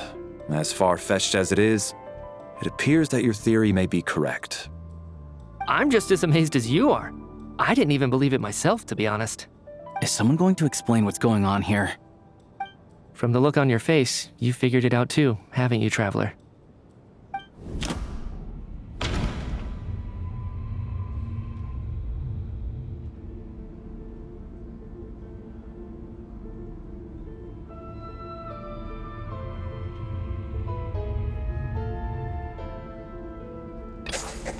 The theater's ley lines have been modified to block souls within its grounds from returning to them. Mr. Shram's statement proves he's from hundreds of years ago. And according to the investigation report on the theater hauntings, Mr. Shram is very likely a lost soul wandering the theater.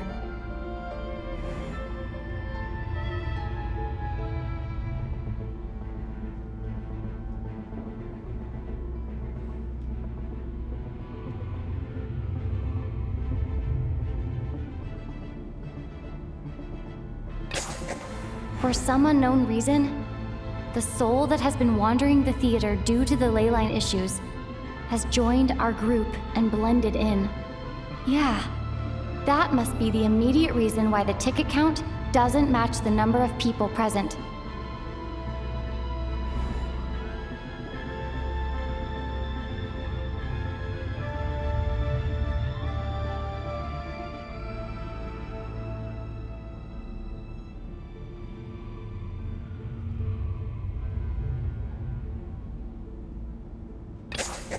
The contents of the investigation report have been verified. There are indeed ley line issues and wandering souls in the theater. Death likely symbolizes the deceased. Mr. Shram, for instance. Death is near. Huh. That must mean that there's a dead person in our midst. That's the truth, isn't it? Yeah, the logic is clear now. The investigation report said that there would be souls stuck wandering around the theater because the ley lines were cut off.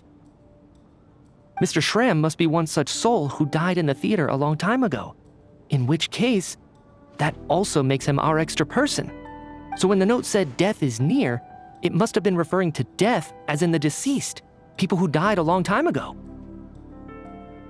Someone who died a long time ago. In short, there's a dead person among us.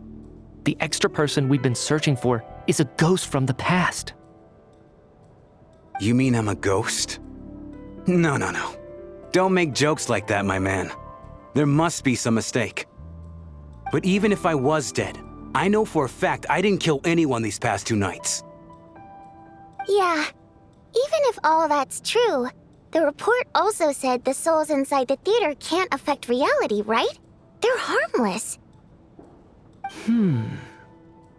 Then what if the problem isn't the souls at all, but the ley lines themselves? The ley lines have a powerful ability to attract and devour souls. Let's say that the ley lines are like a black hole, constantly seeking to engulf souls. But the souls that don't want to return are trying to avoid being sucked in. Why does this analogy sound so familiar? What happens when the black hole can't achieve its goal? I'm only speculating here, but what if it ended up swallowing innocent souls by mistake? Or intentionally taking other souls to compensate? That could explain why we weren't able to determine a cause of death. If you're right, and their souls were devoured by the ley lines, it does make some sense. It does seem to explain a lot of the things we couldn't make sense of. Does that mean it's true? Except there's no concrete evidence. Mitya is relying on a lot of logical leaps. Still, it seems like the best explanation we have under the circumstances. All right, so how could Shram not know that he's dead? Seems a little unlikely that he hasn't noticed anything unusual even after several days interacting with us. On the contrary, it's perfectly normal for a soul to wander the theater for centuries without questioning their existence or reason for being there. It's simply what's natural for them.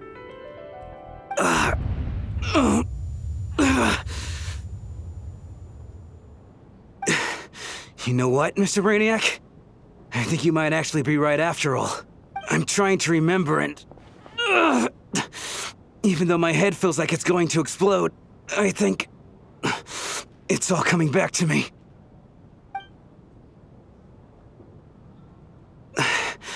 I was the one who didn't want to remember my own death, so I forced myself to forget. Well, I'm sure those are painful memories.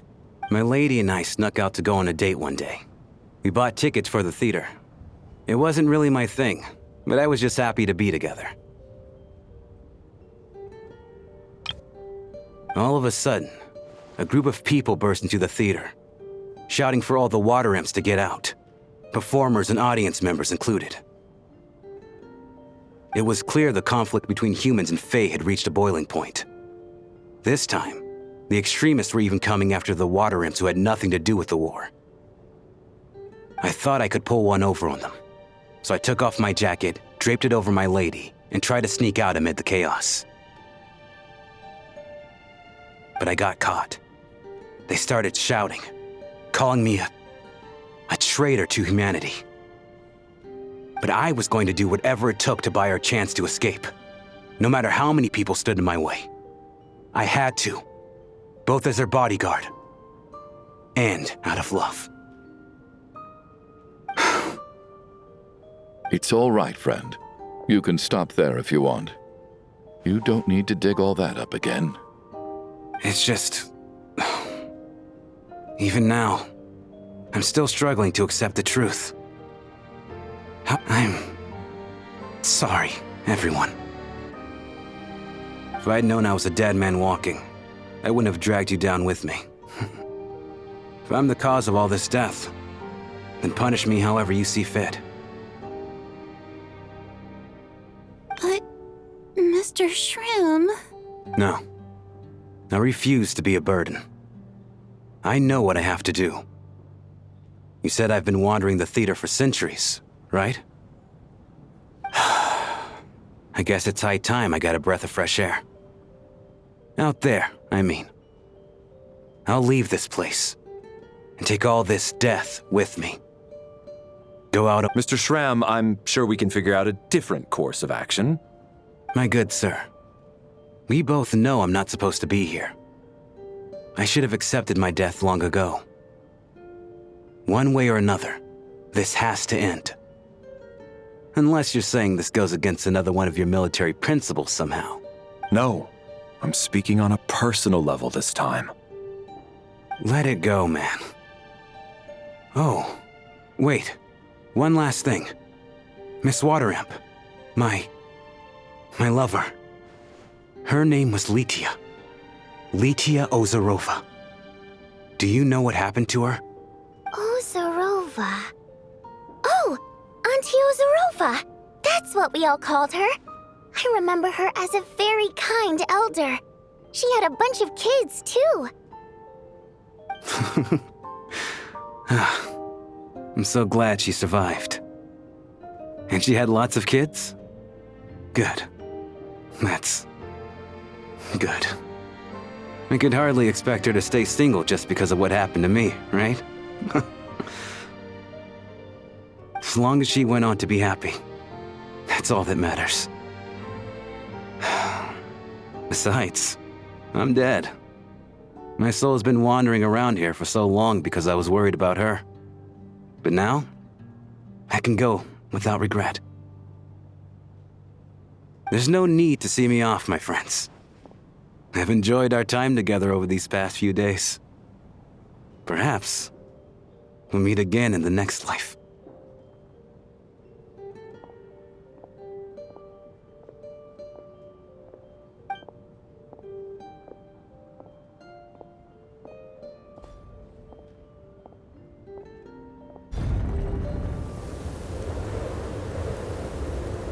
Take care, my man.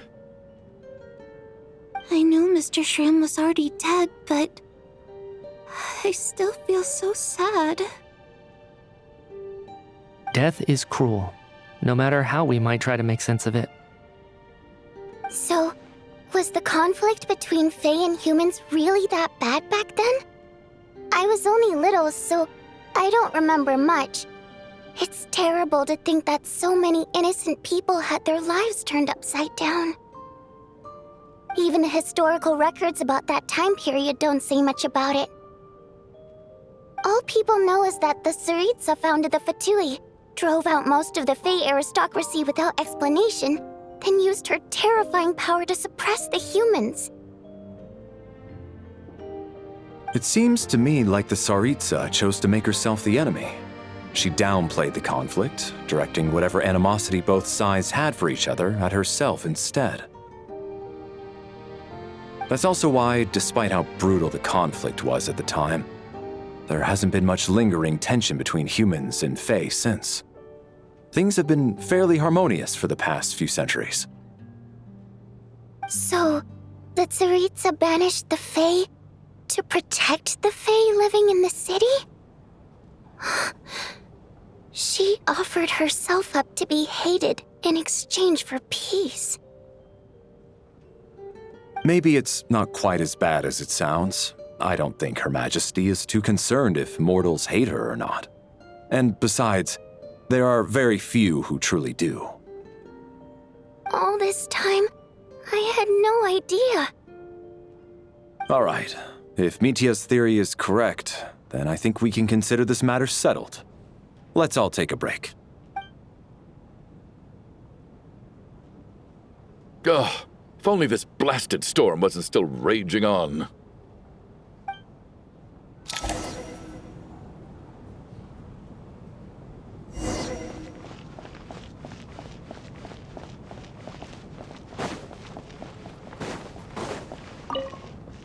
I was actually planning on hiring him as my bodyguard after we got out of here, you know.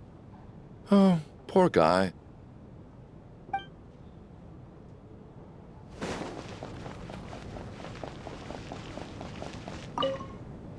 Even though Shram was already deceased, his decision to walk into the snowstorm was still a sacrifice, and a very brave one.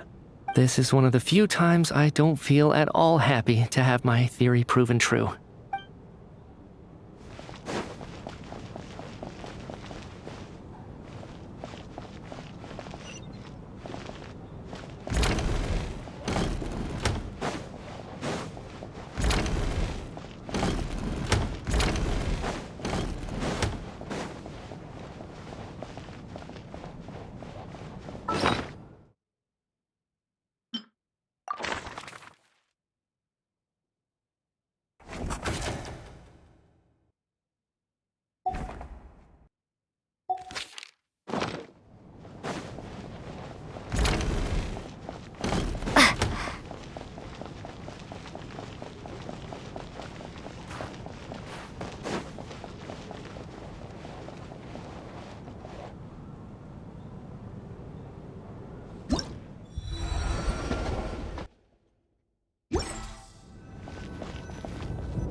Looks like now we can just rest until the snowstorm stops. I still can't believe Shram turned out to be a ghost who'd been in the theater for hundreds of years. To think he was dead this whole time. What a strange turn of events. Knock, knock. Knock, knock.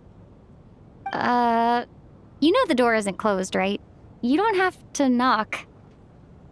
Think of it as a signal then. When I'm entering someone else's room and I knock, I'm here as Odette. If I don't knock, it's Lelek. Thanks. So, why did you come to find me? Is there something I can help with? Vodyanitsa said you knew about my secret identity from the start.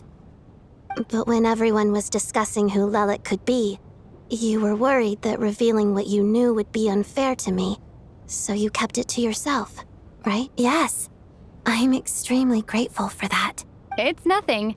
I mean, you didn't hold what happened to the Senora against me, so I should thank you for that as well. Actually, there's something else as well. I found myself in a situation similar to the one you were in when you helped conceal my identity, so I thought I'd come and ask you for advice. It's about Mitya. Before all of this, the last time I saw him, he was dead. As I'm sure you know, my goal as Lelek was to stop Project Stuja. Well, when I found out the tech lead for the experiment behind Project Stuja was Mitya, I immediately started planning to track him down and threaten him to back out.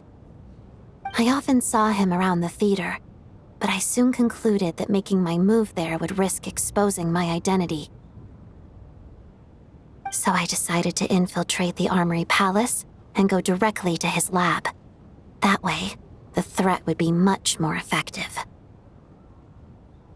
Well, I suppose there was a bit of luck involved, but I am a Fatus, so I already had some familiarity with the building's layout. But when I finally made it to his lab, Mitya seemed to be dead. I checked his breathing and his pulse. He had no vital signs whatsoever. I thought maybe another anti-Project Stuja activist had beaten me to it, and chosen a much more brutal method. So I made myself scarce. That's why you were so on guard around Mitya that first night here. Yes. When I saw him sitting in the audience during the performance, I could barely contain the shock. To me, it was a miracle. Somehow, he'd come back from the dead. But then, the murders started happening and things got so complicated that it wasn't really at the front of my mind. That is, until Mitya himself said there must be a dead person among us. Then I couldn't ignore it any longer. And yet, you thought that bringing it up right away would single Mitya out, just like when everyone was suspecting Lelek. Exactly. I thought there could be something I was missing. Besides, we soon figured out that Mr. Shram was a ghost, and we knew there was only one extra person, so we thought he had to be the one. But now it seems like there's another candidate. I understand why you kept it to yourself. There was so much information being thrown around during that discussion. Bringing up Mitya would have just introduced more confusion. So, what do you think we should do? Let me confirm one thing first. When was it that you found Mitya dead? Around a week ago. Sometime in the afternoon. A week ago? That's earlier than I thought. I saw him just a few days ago at a restaurant. That definitely would have been after you found him dead. He seemed completely normal to me. Chatting with Vodyanitsa, trying to avoid Valeri. So he was definitely alive on that day. Huh. Well, all I can say is I know what I saw. Here's a thought. The reason we even suspected a dead person could be among us was because of the problem with the theater's ley lines. But Mitya's death happened inside the Armory Palace. The ley line issue affecting the theater shouldn't reach that far. You're right.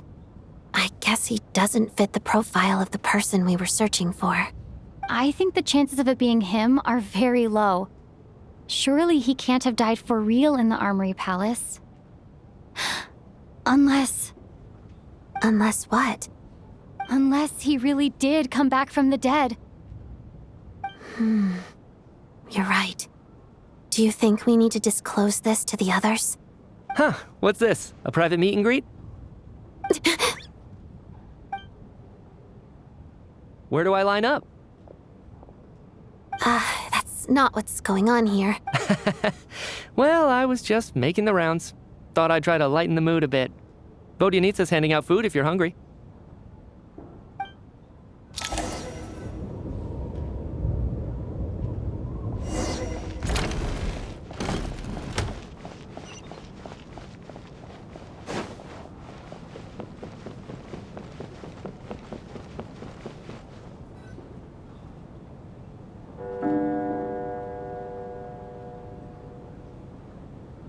What is going on with this storm? Could it be connected to that monster that just arrived in Snežnaya? I almost hope it is. Her Majesty the Tsaritsa left to vanquish that beast herself. We just need to wait for her triumphant return. Do you think people still feel the cold after they die? I'm wondering about Shram. Oh, maybe we should have given him a coat before he went out there. Death itself is cold, isn't it? I'm sure the storm will embrace him. Well, I hope he has a safe journey. I'm going to miss him, I think. It's not like we can blame him for Rampana and Kulish's deaths. Thinking back on it, we barely made it out alive ourselves. Once we get out of here, how are we going to explain what happened to their families?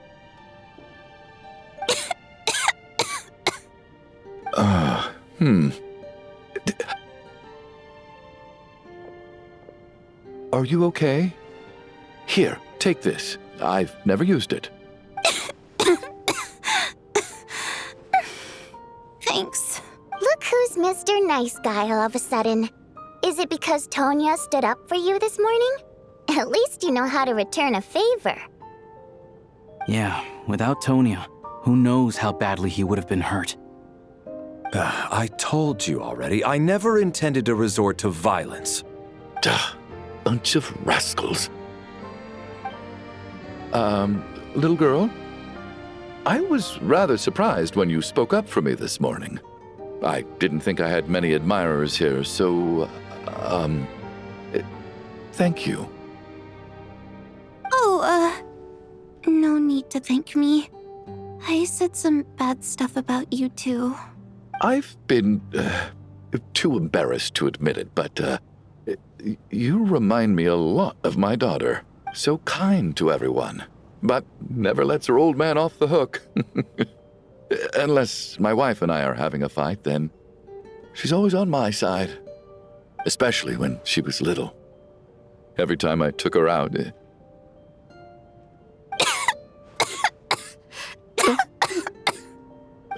All right, easy now. How long have you had that cough, Tonya? I don't know. It's probably been a while. I'm fine. Are you taking anything for it? Yeah. I'll be fine once I see my brother. He's gonna pick some frost fairy flower leaves and brew a tonic for me. I'll feel much better once I drink that. I see. That's good to hear, then. We should probably discuss arrangements for tonight. Now that the deceased has left our midst, there shouldn't be any more incidents. However, out of an abundance of caution, I'll keep watch. Shouldn't we take shifts? I can take one if needed. No need. I managed to get a nap in earlier, so I have plenty of energy right now. After all the tension of the past few days, everyone else should just focus on getting a good night's sleep.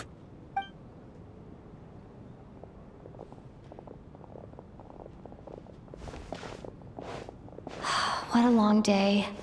This whole situation turned out to be way more complicated than I expected. But Valeri's right. I should just try to calm down and get some rest. The last thing I want is to give myself nightmares.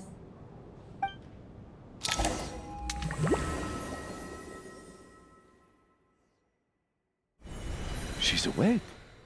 She's awake! Get over here, you big lug, and take a look! If you must call me something, call me Mr. Door. The Black Mist is coming. You need to go. Are you all right? Can you walk? We just got attacked by monsters on our way up. That Mr. Door fellow, he just seemed to come out of nowhere. Not much of a talker, but when it comes to taking down monsters, that man doesn't hold back. Curses! The Black Mist is catching up to us. We need to keep going. Mr. Door, I don't believe I've ever seen you around here before. Why is that? There's no need to try to get to know me. I'm just Mr. Door. Mr. Door! Looking for trouble! Quick, get rid of them! I can just push these ones off. Oh. Well, anyway, we're lucky to have you here. Thanks for saving us earlier. Having second thoughts? No need to thank me. This is where my duty lies.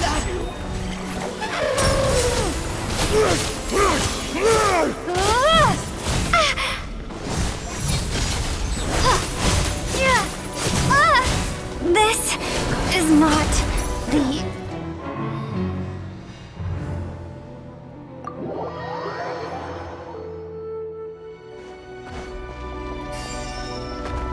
Looking for trouble?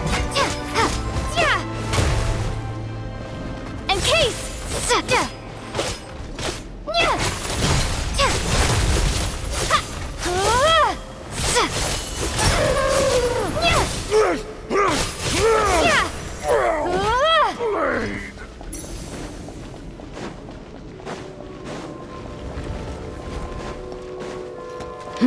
So we're doing this the hard way. Ready to taste my fist?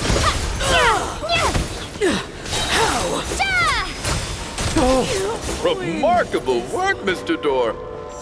If I had your muscles, I'd do the same.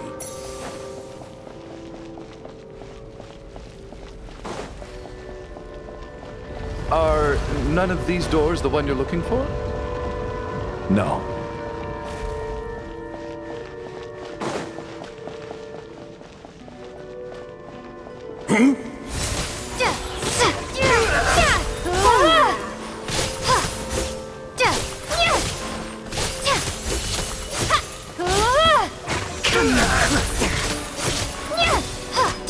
By my command, and crystallize.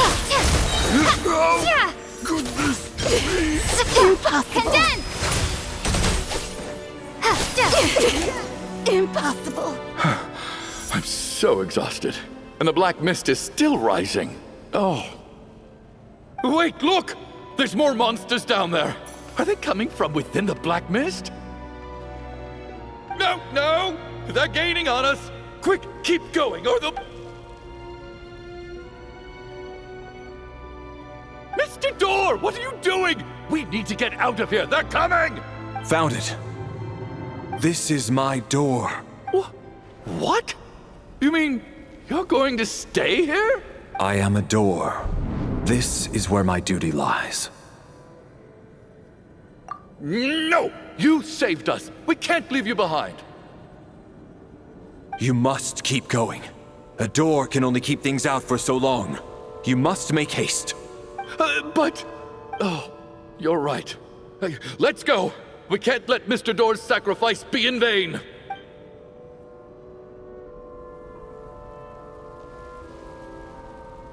The Black Mist isn't moving anymore. Looks like both the monsters and Mr. Door are gone. I didn't just imagine all that, did I? Surely I wasn't so scared out of my mind that I hallucinated a door as a human being? Oh, okay, good. There's no way we both hallucinated the same thing. Getting sleepy? Well, looks like we're safe for now. Go ahead. Let's get some rest.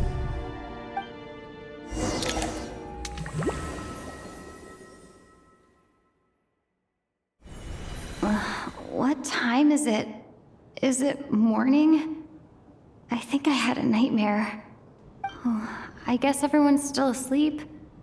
These past 2 days have been exhausting. Valeri's keeping watch though, so he... Valeri?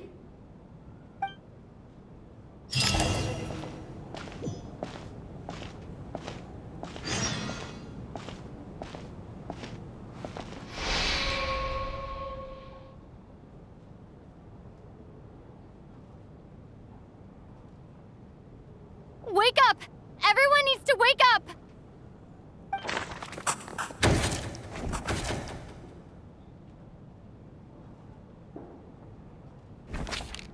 Just like the last 2 nights. No clear cause of death. I've been a real thorn in your side, haven't I, Mr. Valeri? Now you can rest in peace. But for me, life will be all the duller for not having to run away from you, my friend. How's Tonya? Is she okay? I just checked on her, and it doesn't seem like anything serious. She's just exhausted from the past couple of days, and she's still recovering from her illness. We should let her sleep a bit longer. That means Valeri was the only one who died last night. If Valeri was awake and keeping watch, it would have been impossible to kill him without waking everyone else up. That much is certain. This is so frustrating. Why has nothing changed since yesterday? I thought we already dealt with the dead person causing all this. Actually, one thing has changed. There's only 1 victim this time, not 2. Does that...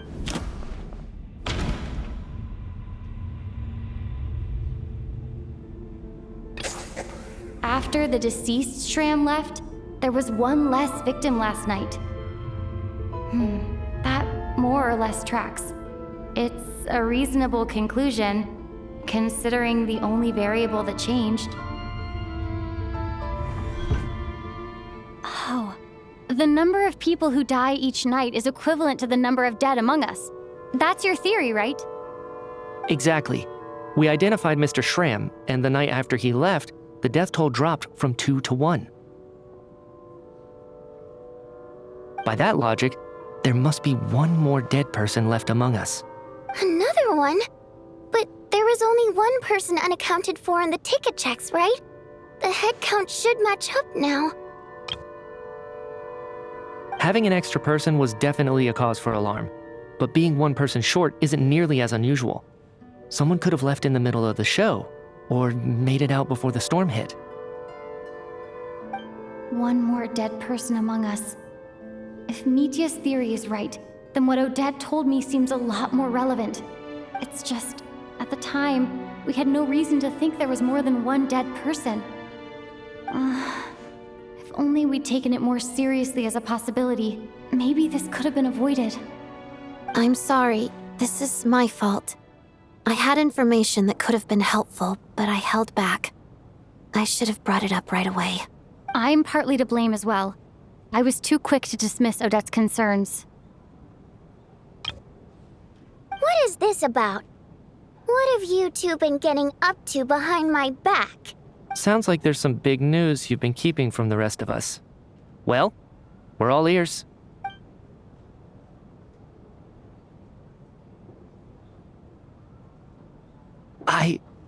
I'm the dead person?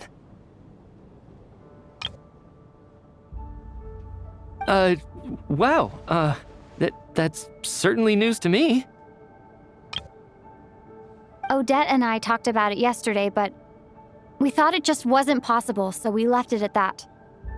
Yeah, I don't blame you. If I'd been there, I probably would have reached the same conclusion. It just sounds too unbelievable. Let me just try and verify this. I just scoured my memories trying to think back to the afternoon Miss Odette mentioned. But I honestly have no recollection of dying. That's where I'm different than Mr. Shram. Having seen Mr. Mitya a few days ago myself, I also find it hard to believe he could be the other dead person among us. Well, if it isn't Mitya, then who? Do we vote on it? If you don't mind me asking, Traveler, I believe you mentioned that you know Tonya's brother. Had you ever met her before all this? No, never. Wait, are you saying... Now, just 1 minute. I know where this is going. You can't just randomly point a finger at anyone you want. You're in the hot seat, and all of a sudden you want to divert our suspicions onto somebody else?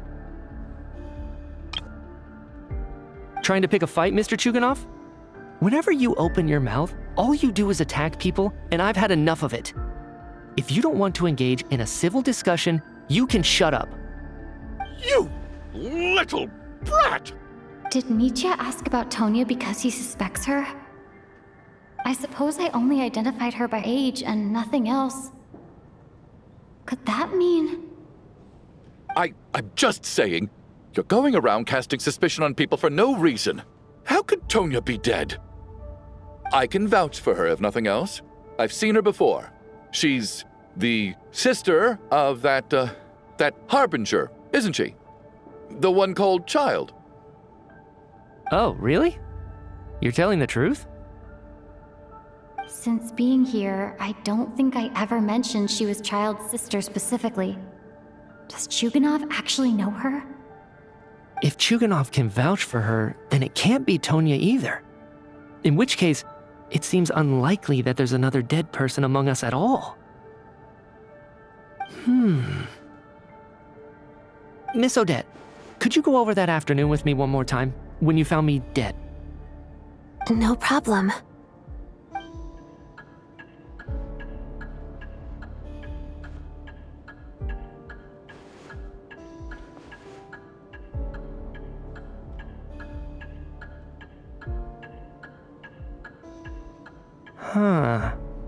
No matter how hard I try, I just can't remember anything about dying.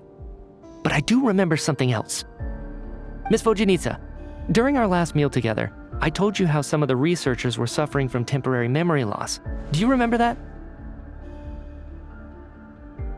Oh, yeah. You said it was hindering the progress of your experiments. You thought they were just under too much stress or something. Right. And even though I don't remember dying that day, I'm pretty sure I experienced something like amnesia. Some of my memories from that afternoon are missing.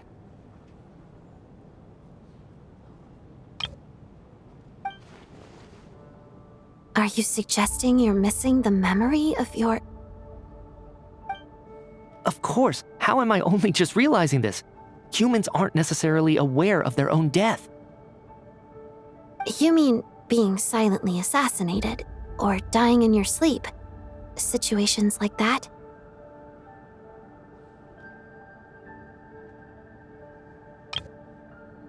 The researcher's amnesia. Suddenly it all makes sense. I must thank you, Odette. I think your perspective just helped me reach a breakthrough on a series of issues that have been troubling me for quite some time. All right. It's decided then. Oh, leave! Hey, wait a minute! Aren't you rushing into this? What if you're wrong? You'll pay with your life! Come on, kid. Aren't you gonna fight for your life? This seems like a rash decision. I have other reasons beyond what's been discussed. In fact, thinking back, I remember during Miss Odette's performance, while I was sitting in the audience stalls, a brilliant new idea for my research popped into my mind. But then, my train of thought suddenly cut off. I can't remember it now at all, and I didn't take any notes. I guess that must be another instance of temporary amnesia. No. Hold on. I see where you're going with this. You're suggesting that each instance of temporary amnesia is a death, right? There's a glaringly obvious flaw in that idea, no? How can one person die so many times? I believe Miss Odette's account. During the period where my memory is blank, I must have been either dead or in a similar state. All it would take is for the same thing to happen in the theater, and I would come under the effect of the ley lines in this vicinity. This increases the likelihood of me being the deceased, does it not? But... There's no evidence to suggest that anyone other than me is a candidate for the deceased. So allow me, as a scientist, to treat this as an experiment. Please relax, everyone. I don't think things are as bad as they may seem. If I really am the deceased, then to leave the theater will be a relief for me. If, on the other hand, I'm still alive right now, well, apparently you've all witnessed my resurrection recently anyway. Who's to say I won't return from the dead again this time? Mitya's right. This is the only thing we can try right now. I think he's deliberately downplaying the gravity of the situation, though. He probably doesn't want to burden everyone. What is a scientist if not someone who gambles on experiment after experiment in an attempt to obtain the truth? With this snowstorm, the ley line phenomenon, ghosts of the dead, and my amnesia, we've been paralyzed by not knowing and powerless to do anything about it. It's a terrible feeling. But if I do get resurrected, you can be sure that I'll come back with the truth of all this. Just you wait.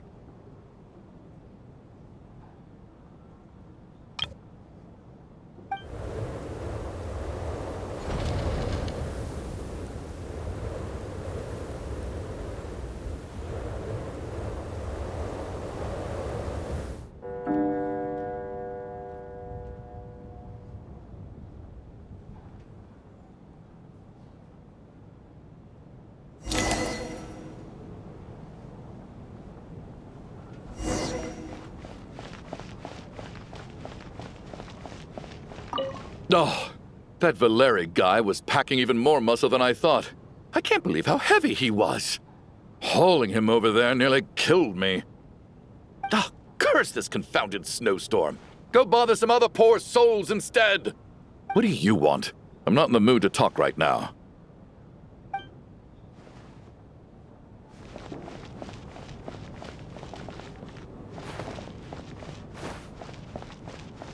What's on your mind, Odette? You haven't said a word. I was thinking about Mitya. If he'd been unwilling to sacrifice himself by walking out into the snowstorm, that would have made more sense to me.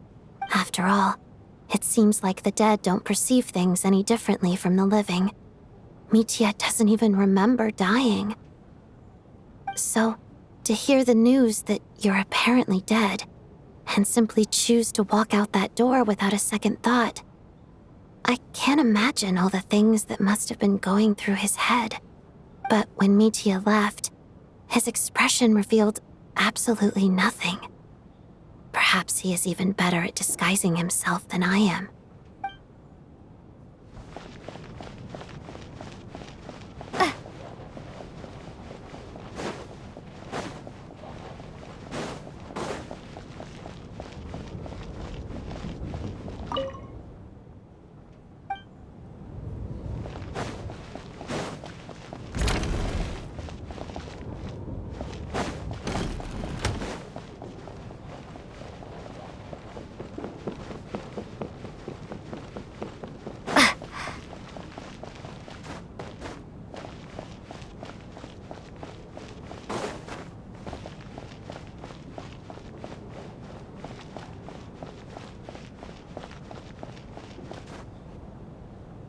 Poor Mr. Mitya.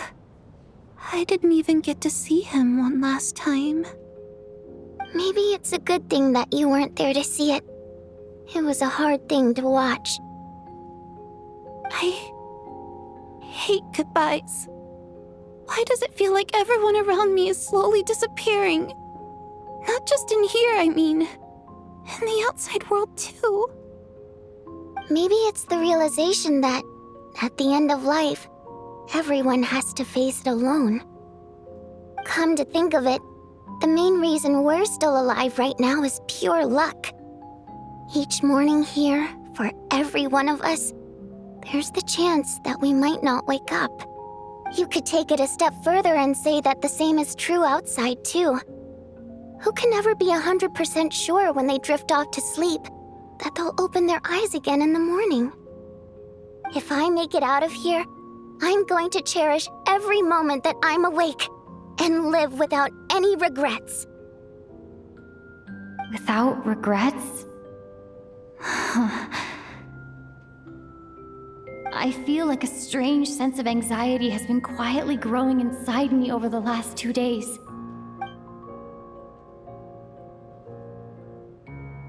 Are you okay? You look really glum. If something's bugging you, let's talk about it. There's only a few of us left here now. After everything we've been through, what's the point in keeping things bottled up? I have a travel companion named Pаймон. Alosha and Odette have met her before. She's been feeling unwell recently. You're worried about her, aren't you? That makes sense. We've been trapped in here for days. To be honest, I used to feel like I was just a spectator in this world, watching everything that happens from the sidelines. Maybe it's because I'm a descender?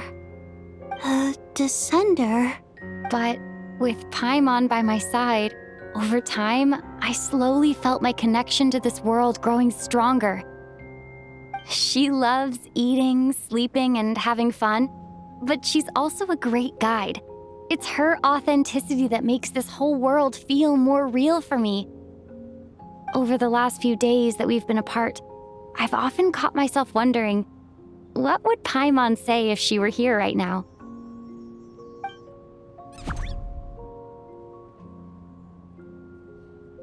But by the time I snap out of it, the conversation has already moved on and I'm still in my own little world. I'm trying to overcome this sense of detachment, but I really miss Pаймon. I guess, in a way, she means the whole world to me. I bet she misses you when you're not there as well. Maybe you're her entire world too. I don't know if this will make you feel any better, but back when the water imps left Snezhnograd in droves, I also felt like the whole world was suddenly empty. I could be surrounded by people all smiling and having fun, and still feel completely separate from it. So, I totally understand how you feel.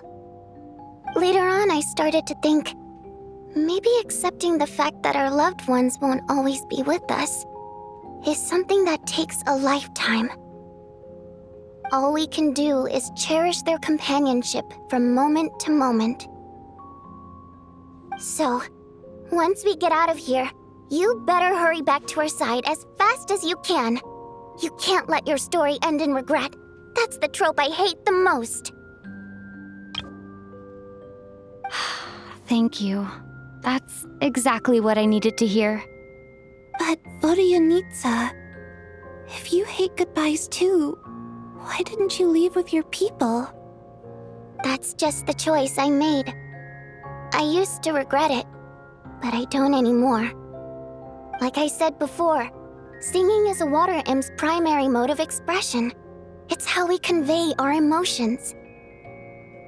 Our songs have echoed through this theater for hundreds of years, each one a story pieced together through moments of joy and sorrow. But does a story exist without someone to read it? To me, the answer is no. So I made the choice to stay. That way, there would still be someone left to sing these songs and listen to their stories. Otherwise, they could have been lost forever. Could you teach me how to understand your people's songs sometime?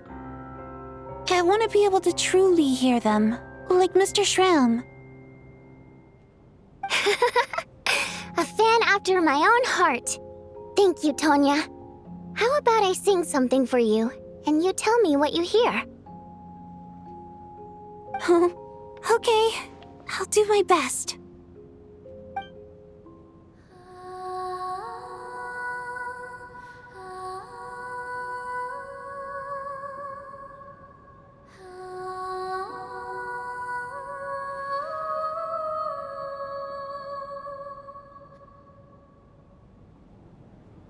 I've never heard that one before. I feel like I can hear a sense of longing somehow. I wonder why that is. Color me impressed, Tonya. You're a keen listener. Most people can only tell if a song is happy or sad. I didn't think you'd be able to pick up on such specific details. So, what What's the song about then? Come on. I've actually never performed this song in the theater before, because it has more of a ceremonial purpose for our people. It's not meant for the stage. It means something like, "May those we have lost watch over us, and follow this song back home in the night, so that we might be reunited once more." No wonder I could hear that sense of longing. You sing it for loved ones who have passed away. I hope it reaches them. It's getting late, Tonya, and you're not well. We should all turn in early. I suppose there's no reason to keep watch tonight. Okay, but, before I go to bed, could you sing that song a couple more times for me, Vodyanitsa? Of course. Anything for my #1 fan.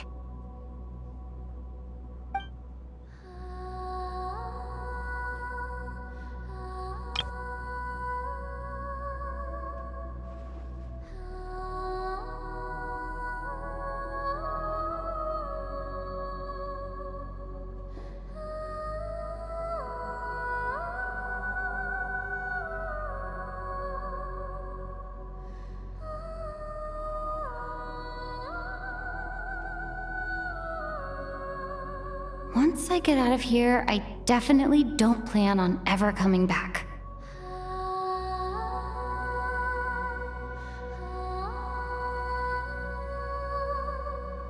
But I guess that means I'll never get to hear Vodyanitsa sing again. That's a sad thought. Before I fall asleep, I should cherish this moment of companionship while it lasts.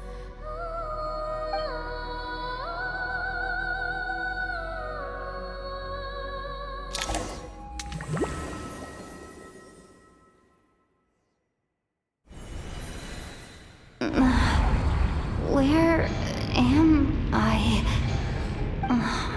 It's so dark in here, and I feel kind of dizzy.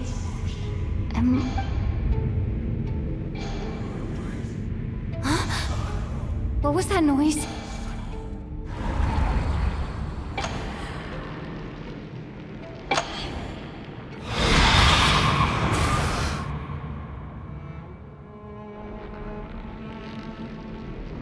Return, O spirits. Fulfill your oath of protection.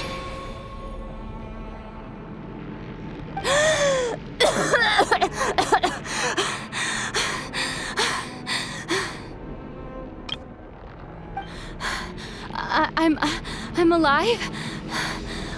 What just happened?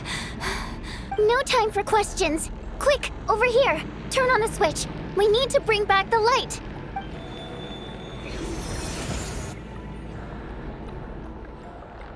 All right, we're safe. The spirit just now is called Night Prayer. The light subdues her, but she'll attack without a second thought in the dark.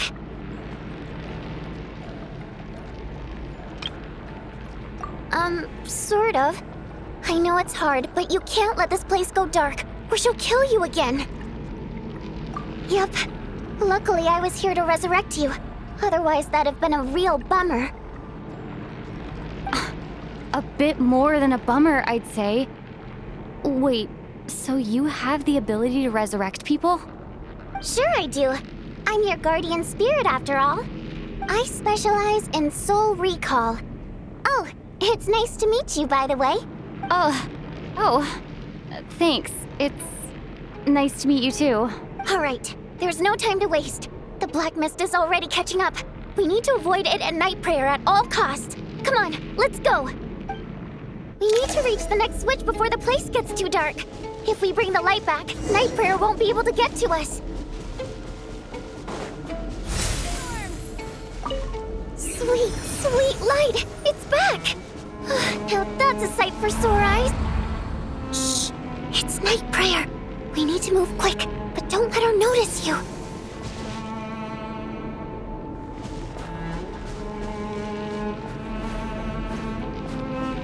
Look out!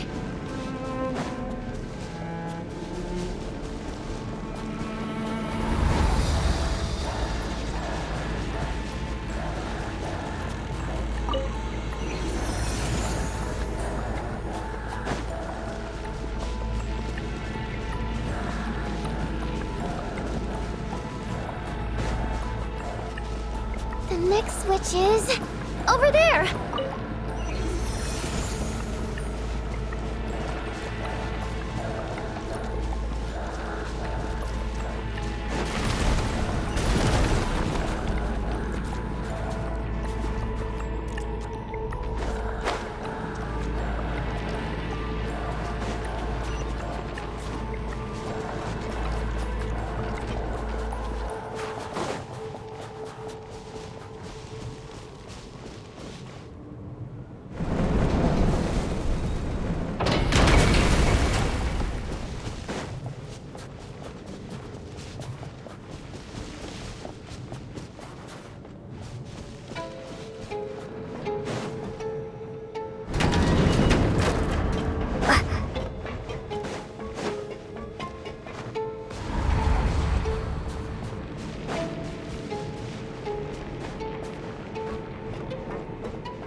The switch is just up ahead.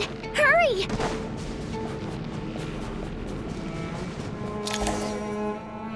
It's too dark. We're not gonna make it. Come on, faster!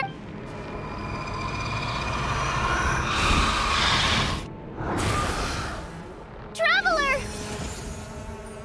I won't let you die like this. Not on my watch.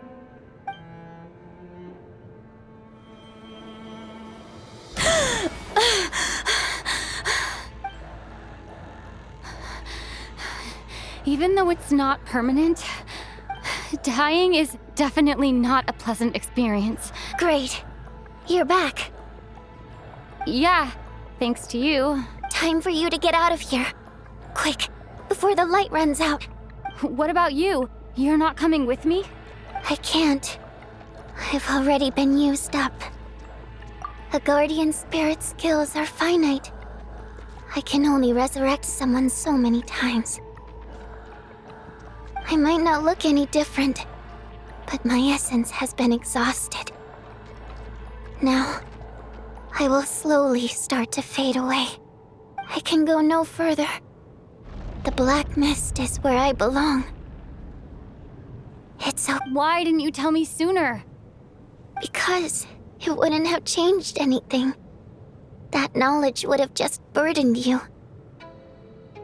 And a guardian spirit's role is to protect. But... Go. Now, before it's too late. I already hear night prayer approaching.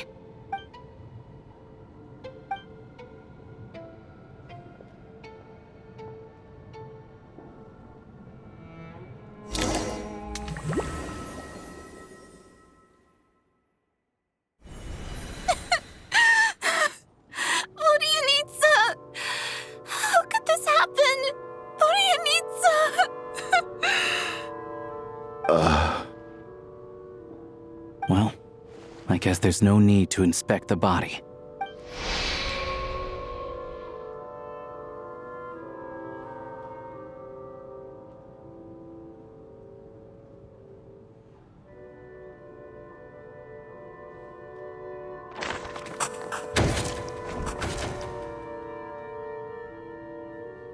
This wasn't supposed to happen.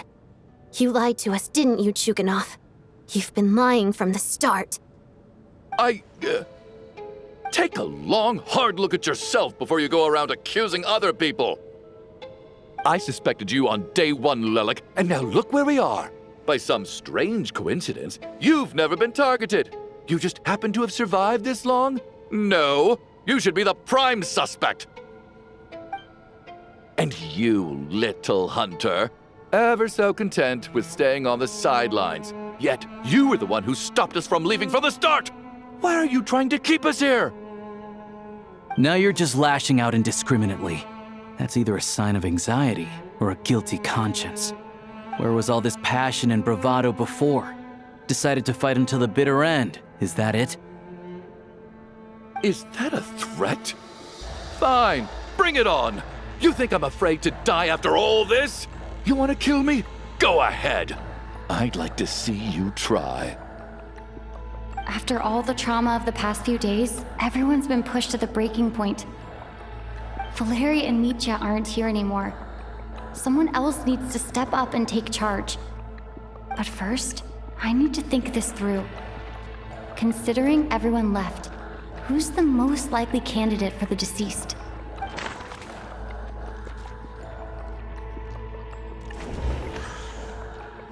I clearly remember Mr. Chuganov from the first time I visited the theater.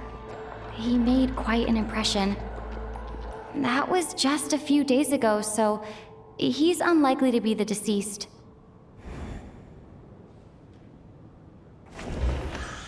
She's been recently active as Lelek, so she's unlikely to be the deceased. He's arguably the first friend we made after arriving in Snežnaya. While he works at the theater, we've also met him outside of it, so he can't... Of those who remain, the only person we've never met before is Tonya. There is room to doubt her true identity. People are easily misled by first impressions. Now that I think about it, child sister was in fact a label I imposed on her due to my own assumptions. But Mr. Chuganov vouched for Tonya's identity yesterday, with basically no other possibilities left. Could it be...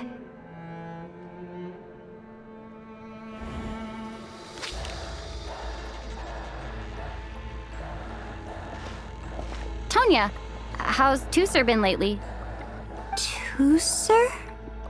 Your brother Ajax must have mentioned me in his letters home, right? Did he say anything about a blonde traveler? No. And my brother's name is Razik, not Ajax. Chuganov, looks like it's your turn to do some explaining. Yesterday you said you could vouch for Tonya. Why did you give us a false testimony? I knew you were behind this, Chuganov. You've been lying through your teeth from the start. Everything about you is fake. Down to the wife and daughter you're always talking about. Your entire family man persona is a charade, isn't it? That night, when I infiltrated your place as Lelek, I noticed you were home alone. Didn't think much of it at the time. Just thought everyone else was out. But thinking back on it now, that doesn't seem very likely. My guess is, you live alone, don't you? Even that was a lie? But why would he lie about having a family? Oh! Curses! Oh, why is there no end to this blasted snowstorm? If it would just stop! If it would just stop. I think I remember now. I know how I ended up here. It feels like a distant memory. But at the same time, it's just like it was yesterday. The reason I'm always coughing is because I got sick with frostbite. The locals usually call it the snow cough. It's not a very common illness. It's partly genetic and partly caused by the cold climate, but it can be fatal. They sent me to the hospital as soon as they found out I had it, and I spent so long lying there in that hospital bed. After a while, I felt myself growing weaker and weaker. Nothing seemed to be working anymore. Neither the treatment that the doctors were giving me, nor the medicine my brother was brewing from frost fairy flower leaves. So one day, I told my brother that I wanted him to take me outside for once, so things could be like they used to, just for one day. I wanted to meet loads of friends, experience new things. He agreed. He snuck me out of the hospital, and we escaped. We got to the theater, bought tickets, and went inside. Oh, it was all so exciting. I remember the show very clearly. It was amazing. But I found myself getting sleepier and sleepier. Oh, Tonya. When I woke up, I couldn't find my brother anywhere, so I guessed he'd already left. But there's no way he'd leave me behind. So I decided to stay here and wait for him. At the time, I figured he'd probably gone to brew some more medicine for me. I was planning to chew him out for abandoning me when he got back. Tonya, it sounds like by then you'd already... Yeah, I know. I understand now. Dead, aren't I? This cough and the feeling weak, it's probably just my body's memory. After all of that, it turns out I can't blame my brother after all. I was the one who abandoned him. I'm sorry, everyone.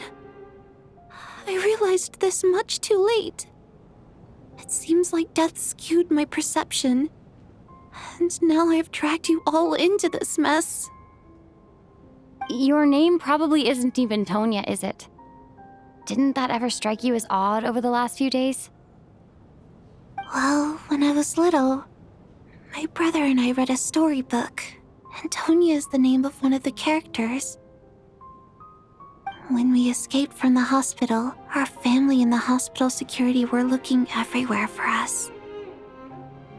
So when you first approached me and said my brother had sent you, and called me Tonya, I thought he must have chosen a fake name that only the two of us would know. Because he was afraid of getting caught. Now, it seems like that was just wishful thinking.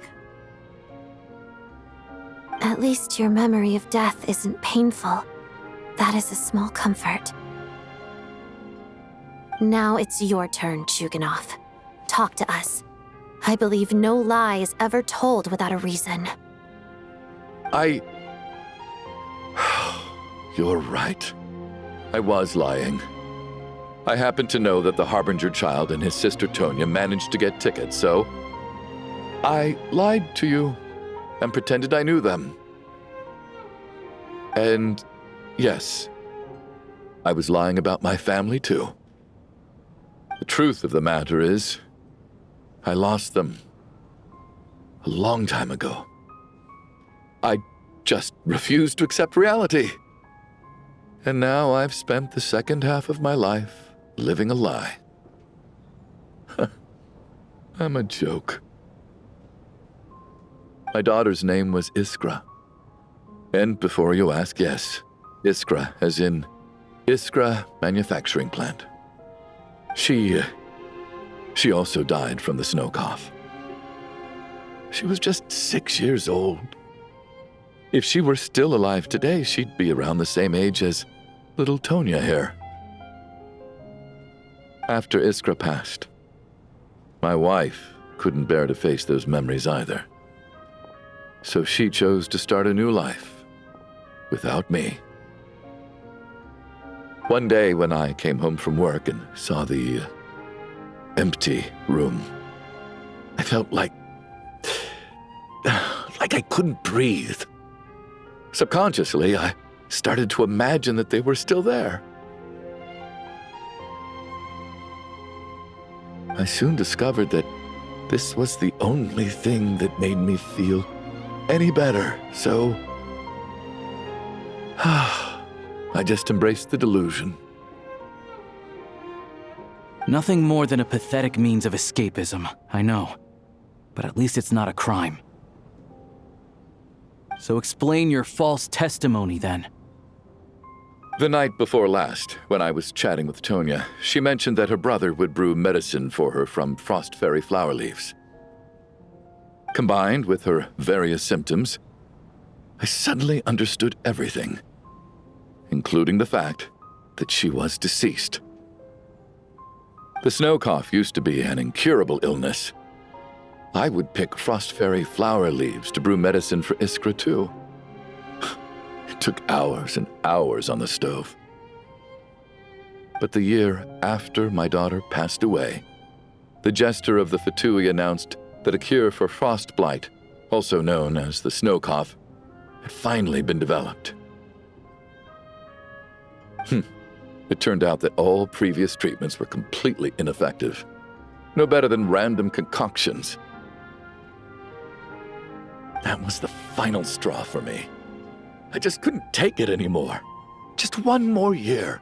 One more year, and everything would have been okay. So, more than anyone, I know full well that in this day and age, no one in their right mind would still be using frost flower leaves to brew medicine for the snow cough. Poor Miss Tonya, therefore, had to have been from an era when snow cough was still a terminal illness. So, you projected your daughter onto her? Even though you knew she was one of the dead?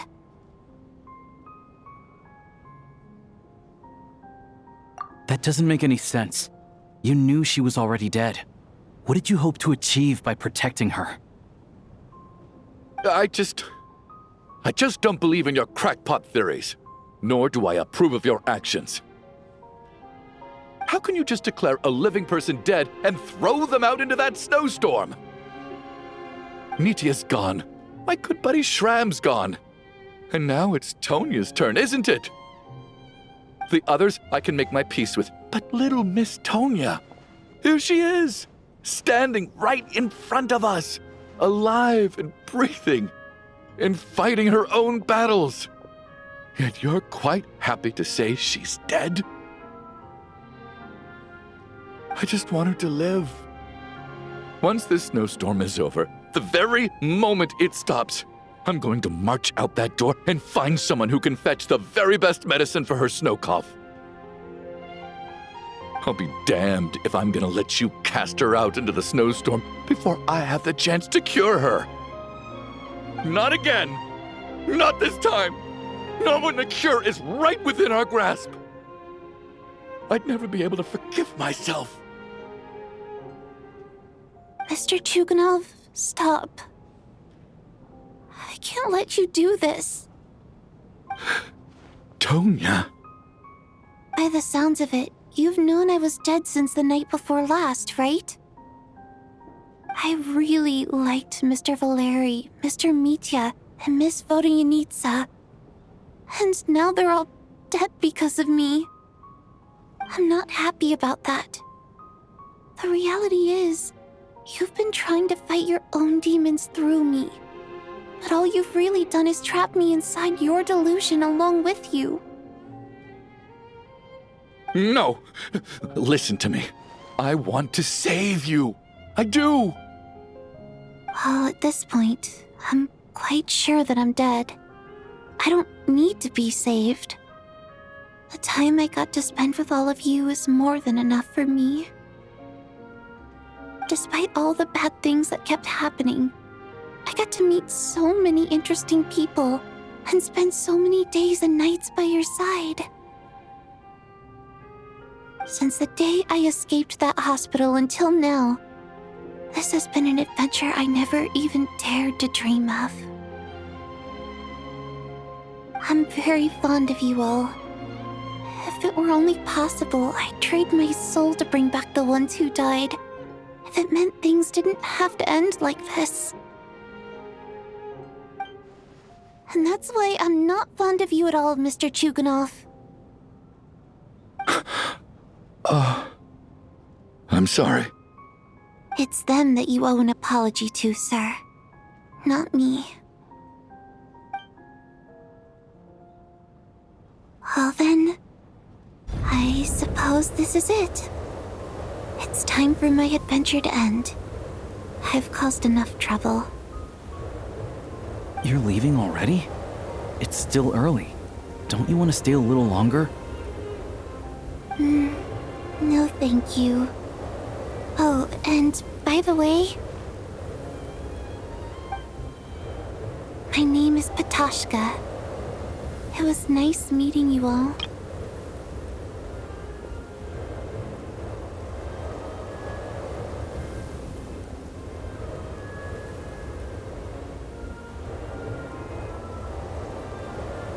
Feels strange that we're only being properly introduced now that it's time to say goodbye.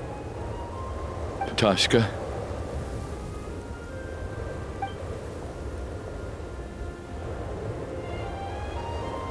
What are you doing, Chuganov? Are you crazy? Let me leave. I can't keep lying to myself anymore. In your dreams. Don't think you're getting off that easy when you had a hand in the deaths of so many people. The Fatui have honed quite an array of enhanced interrogation techniques since they were founded.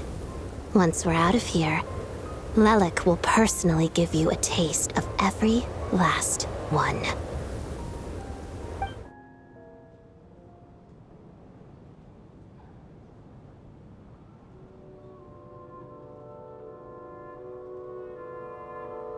I think we should leave. I doubt this snowstorm is ever going to stop. For all we know, this storm might have destroyed all of Snežnaya by now. Maybe even the whole world. Wait, we finally solved the mystery of the haunted theater today. Maybe let's at least try to enjoy tonight? Fair enough. I don't particularly feel like dying in Chuganov's company anyway. And yet you won't let me die first. Hey, Chuganov, on a serious note, if we do make it out of here, you should close down that factory of yours. Is this really the time to be discussing my factory? All right, fine. I'll shut it down.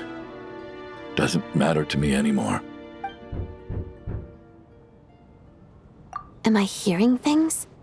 Or was that a knock at the door? There it is again. But I don't understand. The snowstorm hasn't stopped, has it? Should we open the door? Is this it?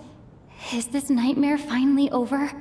If the last few days are anything to go by, I probably shouldn't be getting my hopes up. Whatever lies beyond that door at this moment, it could be something even more terrifying than everything we've been through so far.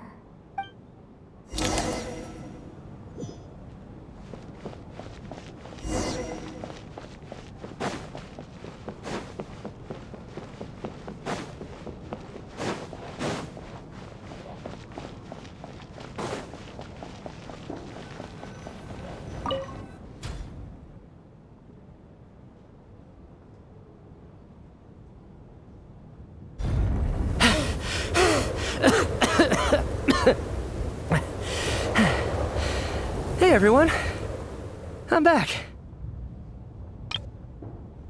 How are you doing? Feeling any better? Much better, thanks. Whew, it is so good to have you guys here. I was a little worried that the theater would be empty by the time I got back. Let me see. Tonya and Vodyanitsa are missing, which means Vodyanitsa died last night. And then you discovered that Tonya was the other dead person. Am I right? Not Tonya. Pitashka. First, tell us how you made it back here. Given the conditions outside, no one should be able to return alive.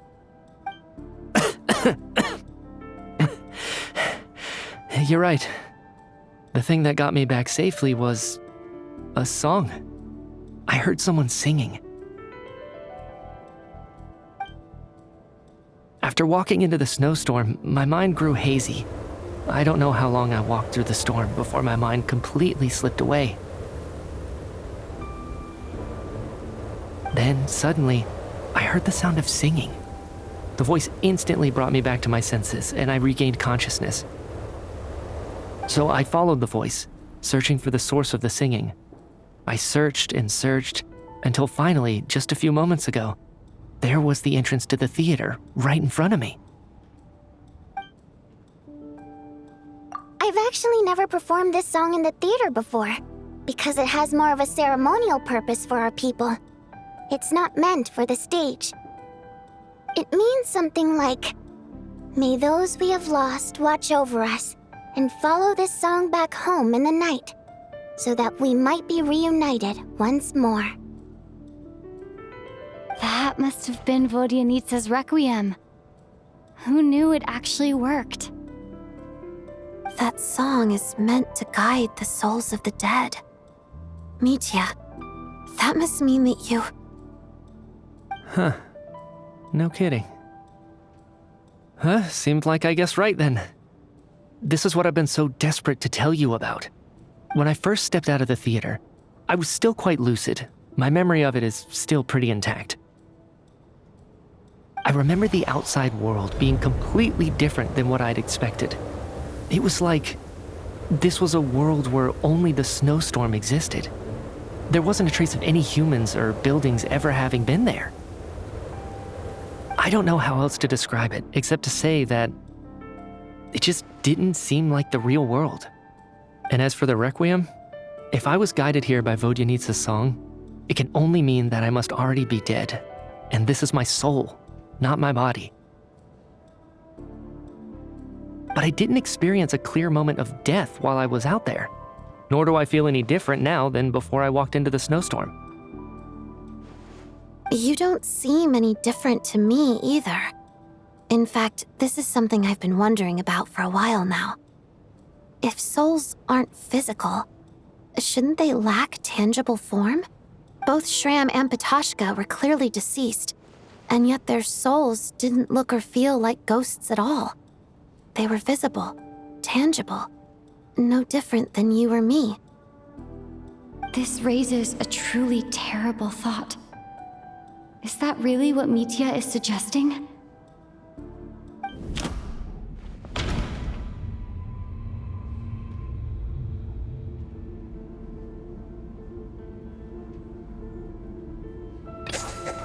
Mitya's soul was summoned back by the Requiem, confirming that he is indeed already dead.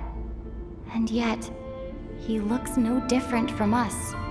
Of course, if even the long deceased like Mr. Shram can blend in with us undetected, then maybe we've all been dead from the very start. And all of us are now souls wandering the theater.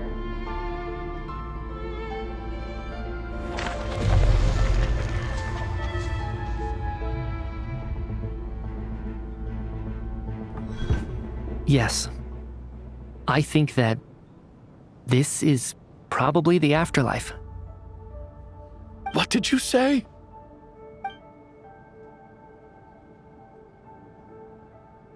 You heard me. We died in the theater. All of us did. But due to an obstruction in the theater's ley lines, our souls are trapped here, while an endless, infinite snowstorm rages outside. It's ironic, really. All that time, we were working so hard to figure out who the deceased among us were, when the truth was, we were all deceased. The only difference being some of us died more recently than others. Do you remember that note, "Death is near"? Seems like we misunderstood what it meant after all. Death was nearer than we wanted to think all along. The note simply meant that all of us were already dead. So all our attempts to survive, our search for the deceased, it was all for nothing? Hard to say. At the very least, we helped 2 lost souls find clarity and go to where they belong. The presence of those 2 is probably what caused our souls to be drawn in by the ley lines. In which case, the deaths we've awoken to over the past few days were just souls returning to the ley lines for good. If what you're saying is true, doesn't that make us the lost souls now? Huh, no wonder. This afternoon, when I was moving Vodyanitsa's body, I noticed that the other bodies in the room hadn't decayed one bit after all these days. That's further proof that those aren't physical bodies at all, but merely our shells here in the afterlife.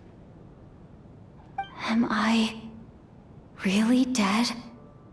This doesn't feel real to me at all. No, that's impossible. This cannot be how it all ends. I still find it hard to believe that all of us are dead. How exactly did we die in the real world? None of us have any memories of dying, right? Not even knowing how we died is preposterous. Good grief! Surely there has to be some reason. Exactly. It's hard to rest in peace when you don't even know how you died. It gave me lots to think about as I strode out into the snowstorm. I racked my brains trying to remember the cause of my death, the exact moment I died, the root of all of this, right up until my consciousness faded. Wait. Hold on. Right before I lost consciousness, I think I saw something. I can't remember. And I think I lost my notebook and pen.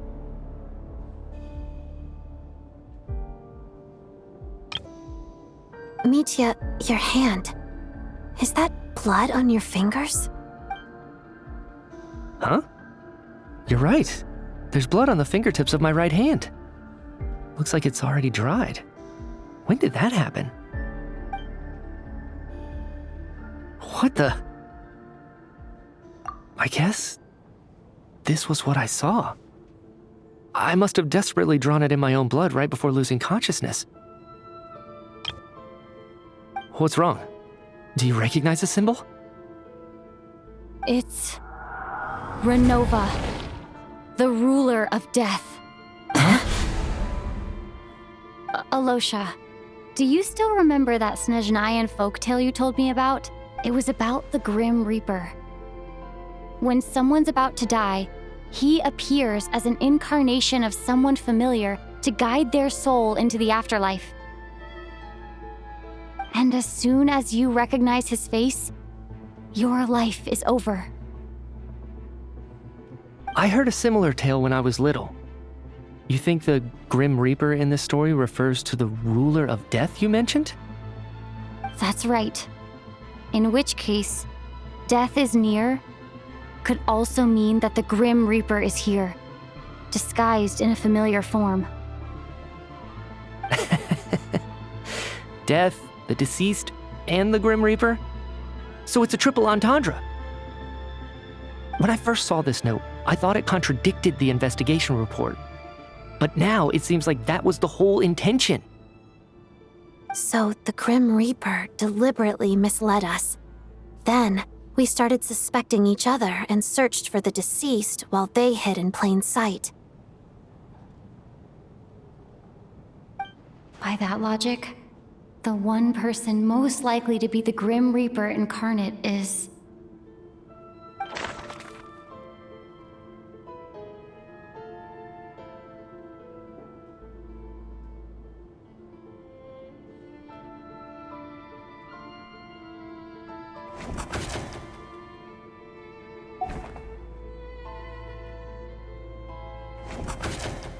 The Reaper is right here among us, and won't leave until everyone's souls have been claimed.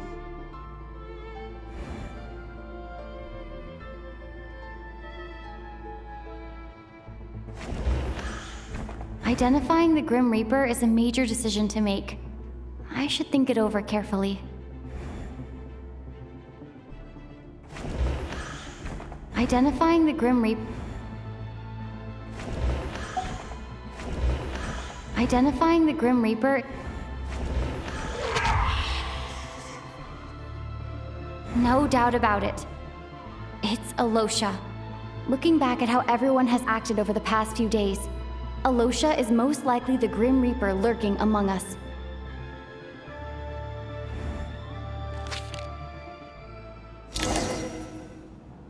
Is it you, Alosha? You were the first to discover the investigation report, and you had plenty of time to slip the note inside to mislead us. So? Surely you can't suspect me based on that alone. What if someone else found the investigation report first, slipped the note inside, and then put it back without telling anyone? There's no denying it. The note could easily have been slipped in much earlier than it was discovered. That's not all. I've also noticed that, although on the surface, Valeri, Mitya, and sometimes I were the ones taking charge of the situation, looking back now, even though you didn't say much, you were always subtly guiding everyone from the sidelines. What do you mean? You were the one who emphasized how dangerous it was outside and insisted we all stay here. It was also you who suggested that we all sleep in the same place. And earlier today, you tried to convince Patoshka to stay. I don't understand why. but it was out of character. So, you didn't understand my intentions, and now you're assuming the worst. Seems pretty unreasonable if you ask me. He still won't admit it? Fine. Let's see how he responds to the most damning evidence of all. The biggest question I have right now is, if the Grim Reaper is impersonating Alosha, then where's the real Alosha? When did they switch?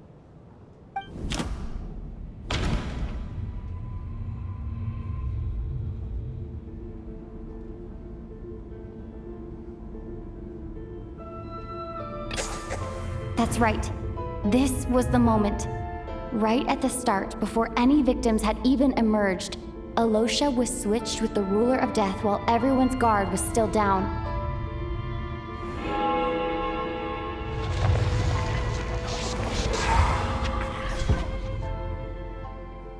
When all this began, right after the performance ended and the snowstorm began to pick up, no one suspected anything unusual.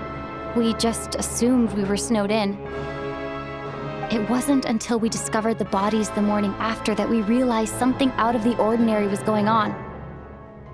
But it's clear now that the oddities actually started earlier than that, when Dimov walked into the snowstorm and never came back. Right. So Mr. Dimov was the first victim, not Sobolova and Torgov. And if we pinpoint that moment as the beginning of this incident, then one thing becomes clear.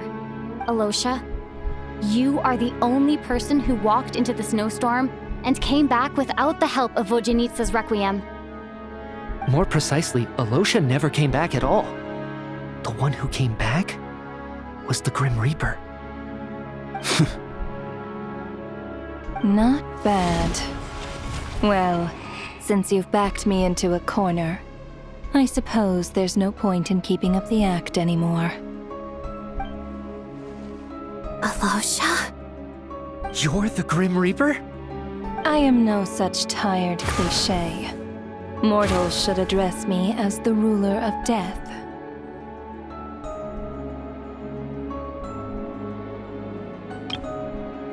Before being wiped out for good, you identified the two deceased, and even sensed my presence.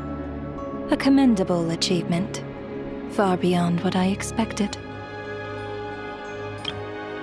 I heard you can ferry souls. Those deaths each night. Were they your doing? Your initial conclusion was correct. Due to the existence of the two deceased, the ley lines yearned to reclaim those long-lost souls. Every night they devoured an equal number of souls to fill the void. This required no intervention from me. Though, of course, ferrying souls is indeed my authority. Here, take a look.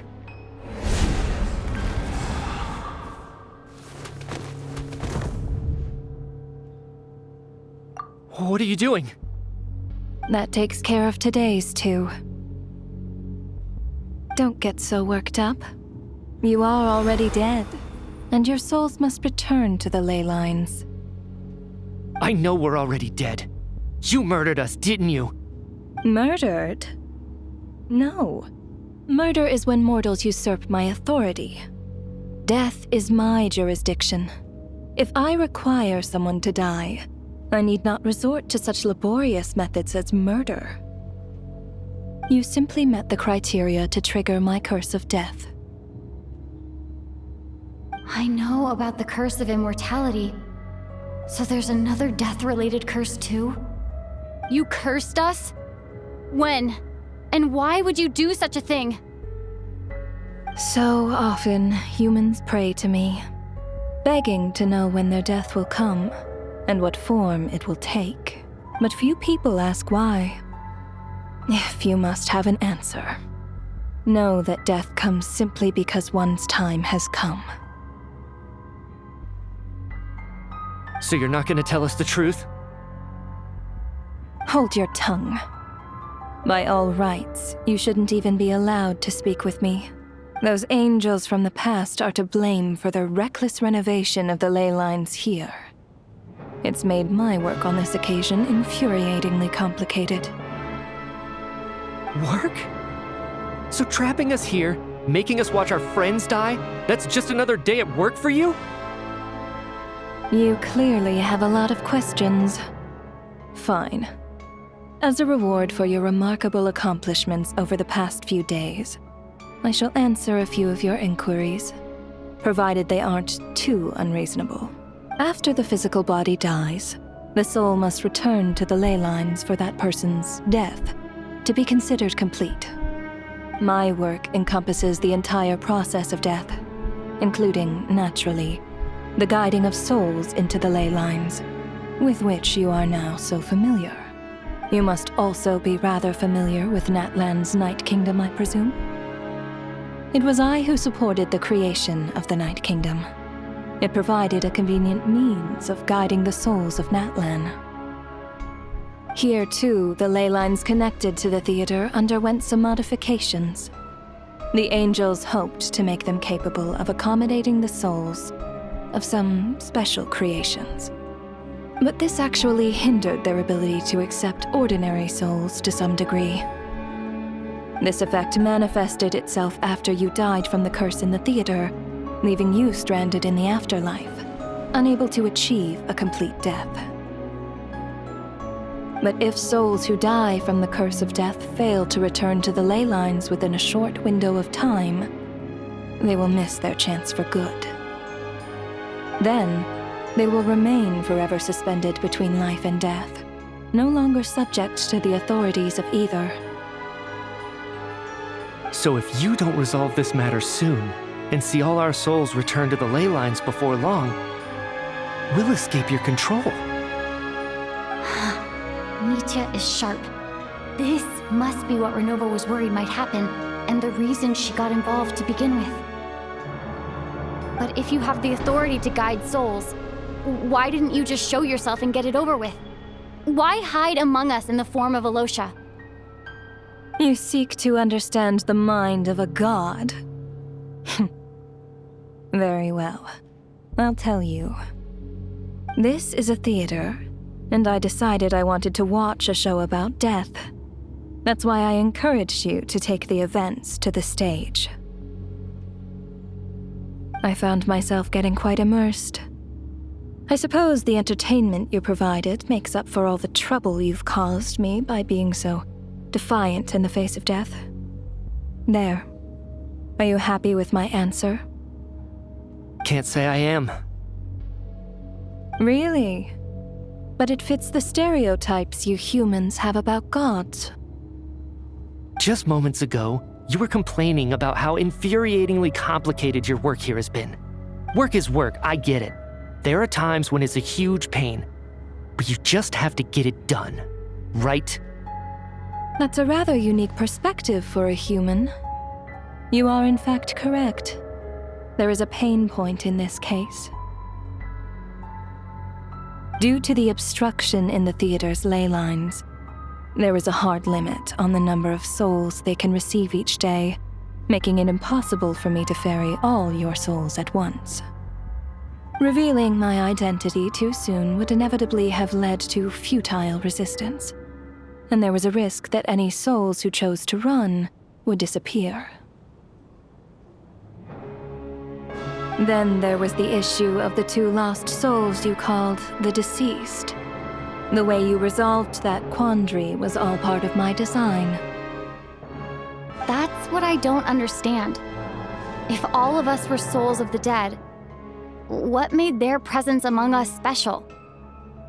For centuries, they have refused to return to the ley lines, exploiting the issues created by the angel civilization to resist being drawn in.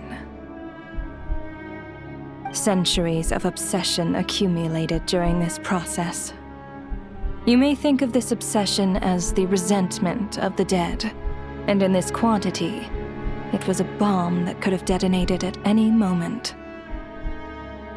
It reached the point where I could not afford to leave it unchecked.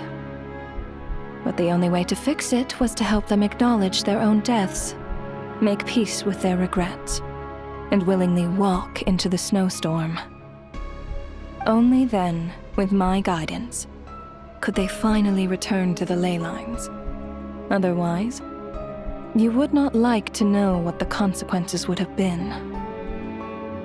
I vaguely remember seeing Patashka, but in the most terrifying form. Was that in a dream? Is that what would have become of her if she hadn't returned to the ley lines? I see your dreams brought you many revelations. So you see, death in fact grants wisdom to mortals. Souls connect to all things in the world and see the chain of cause and effect between them. Anyway, giving psychological counseling to lost souls is not my strong suit. That is more of an angel's role. It was something I could not resolve directly using my authority, so I decided it was easier to leave the bomb defusal to you. Meanwhile, of course, their presence caused the souls of other members of your party to return to the ley lines each night. From where I stand, that was killing two birds with one stone. As both issues slowly resolved one another without me having to lift a finger, all I had to do was stay close by and keep the situation under control. Then use my authority to wrap things up at the end. And, of course, while I was at it, I thoroughly enjoyed watching this drama, dealing with death from a mortal perspective, play out on the stage. Sounds like you had it all figured out, Grim Reaper. I just did the math. You said there's a hard limit to the number of souls the ley lines here can receive each day. It's 2, isn't it? That much is obvious, even to a fool. It's time to review this whole affair.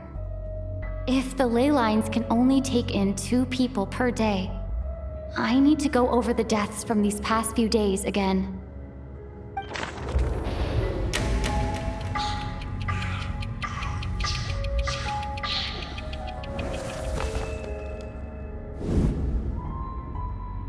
Looking back now, none of us had the faintest idea at the time.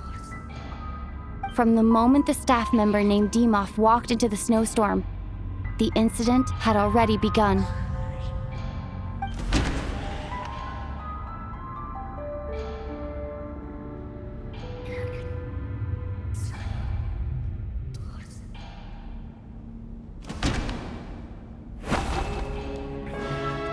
No. Let me go over this.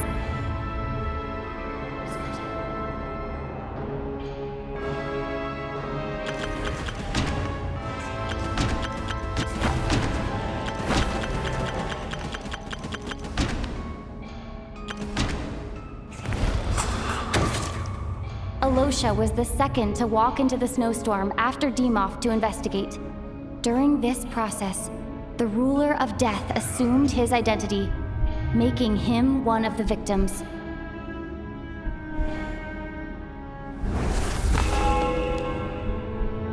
During our first night in the theater, everyone was caught up in the novelty of it all. No one could have expected there would be victims the very next morning.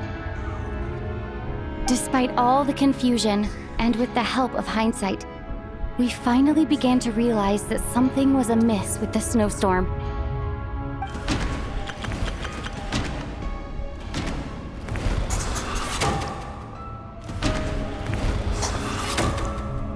The ley lines devoured Torgov and Sobolova on the first night. At the time, we thought this might be a murder case connected to Lelek.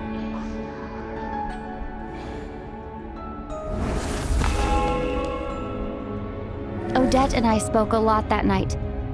3 people were on watch, but in the morning, we discovered that someone had fallen victim all the same.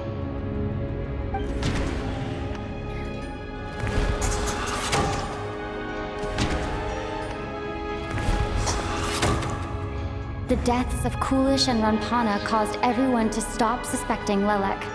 Unexplainable phenomena occurred one after another, leading Mitya to suspect that we were caught up in a supernatural event.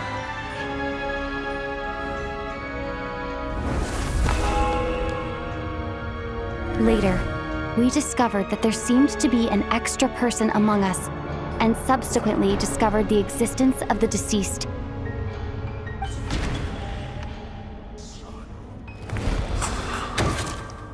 Mr. Schramm realized he was the deceased and walked into the snowstorm to return to the ley lines of his own accord.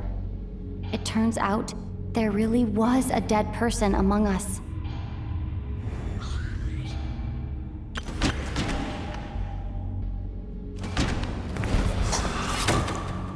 We thought it was all over, but Mr. Valeri's death was a rude awakening for everyone. Once again, the ley lines consumed him during the night. A lot happened today. Mr. Valeri's death led us to discover the connection between the number of deceased and the number of victims during the night.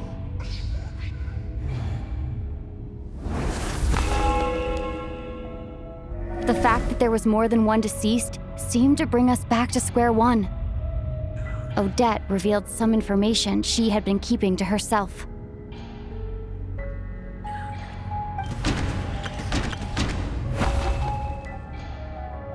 No, let me go over this again.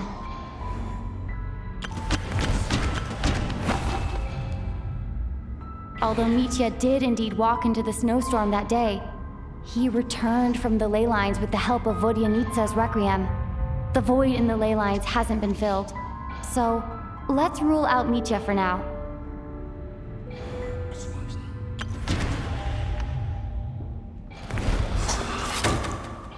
Vodyanitsa was swallowed by the ley lines in her sleep, but the requiem she sang before falling asleep was quite a game changer.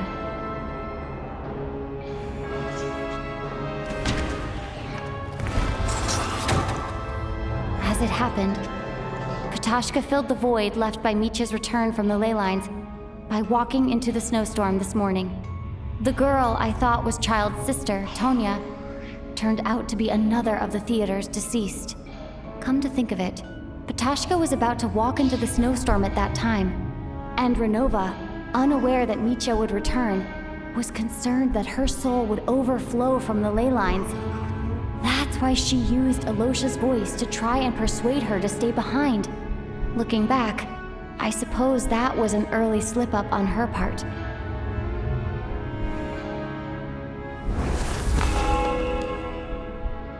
No one could have expected anyone who walked into the snowstorm to return. But just after nightfall, Mitya returned, bringing crucial information with him. Various truths began to surface, including that all of us were already dead, and that the ruler of death was here among us. Then, after revealing her true form, Renova callously claimed 2 souls.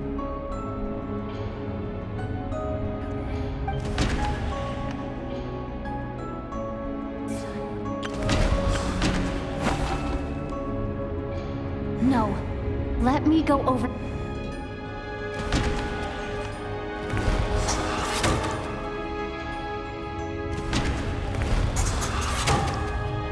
In fact, everyone was already dead by the time we took the photo. And in the days since, we've experienced many more partings in the afterlife. Now, only Mitya and I remain, and the true culprit behind everything still stands before us. In Mitya's eyes, I see the same anger and frustration that I feel.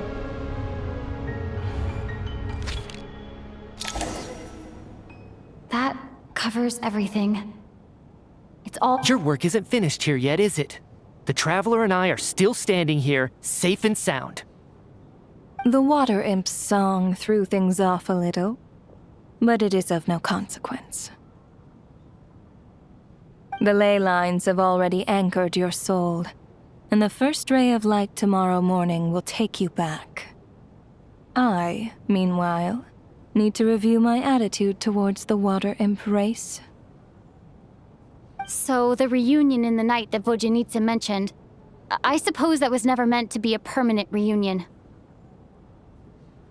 That just leaves you, Traveler. My power only allows me to temporarily separate your soul from your body. The ley lines of Tevat would not accept you. and your soul is firmly anchored to your body by your will. For a descender like you, who is not bound by Tevat's rules, your death can only be brought through the most violent of means, such as directly destroying either your body or soul. I have no interest in involving myself with descenders, for now. Although, this may change if Asmodee remains missing, or you insist on interfering with our affairs. One last question then. All our struggles and sacrifices here, they were meaningless from the very beginning, weren't they? Death abides no reason. Besides, what you call sacrifice is merely a concept created by humanity. To me, it is nothing more than a self-indulgent charade in the face of death. Mere mortals fantasizing that their actions could reclaim something from my grasp. A truly laughable idea.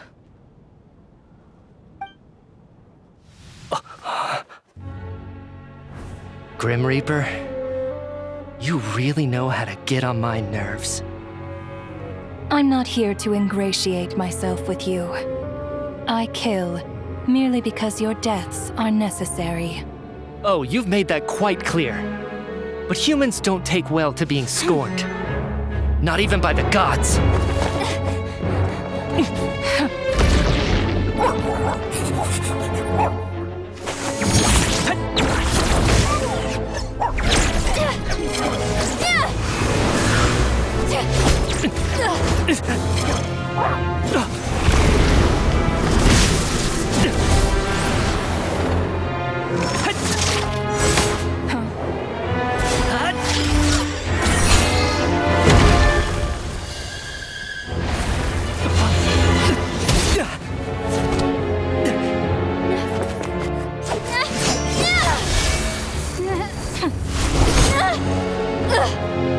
This is futile. You must know that you are powerless against me in my own domain.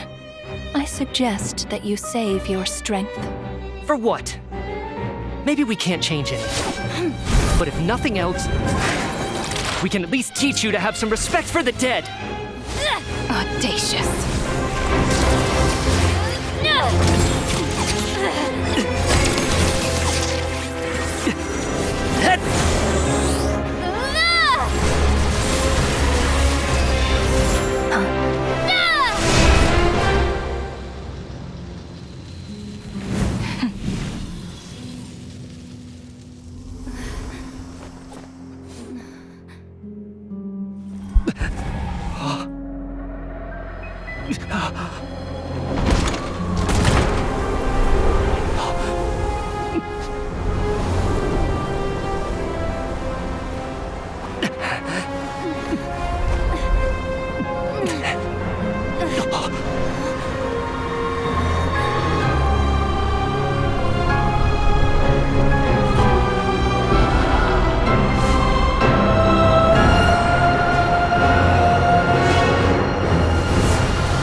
How are you holding up, Odette?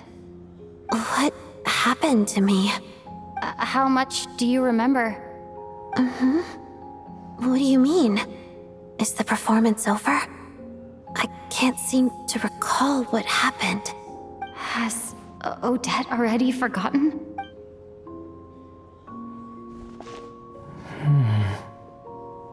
Mitya? Oh, I'm sorry. I guess I spaced out there for a second. Remind me who you are? Don't you remember anything?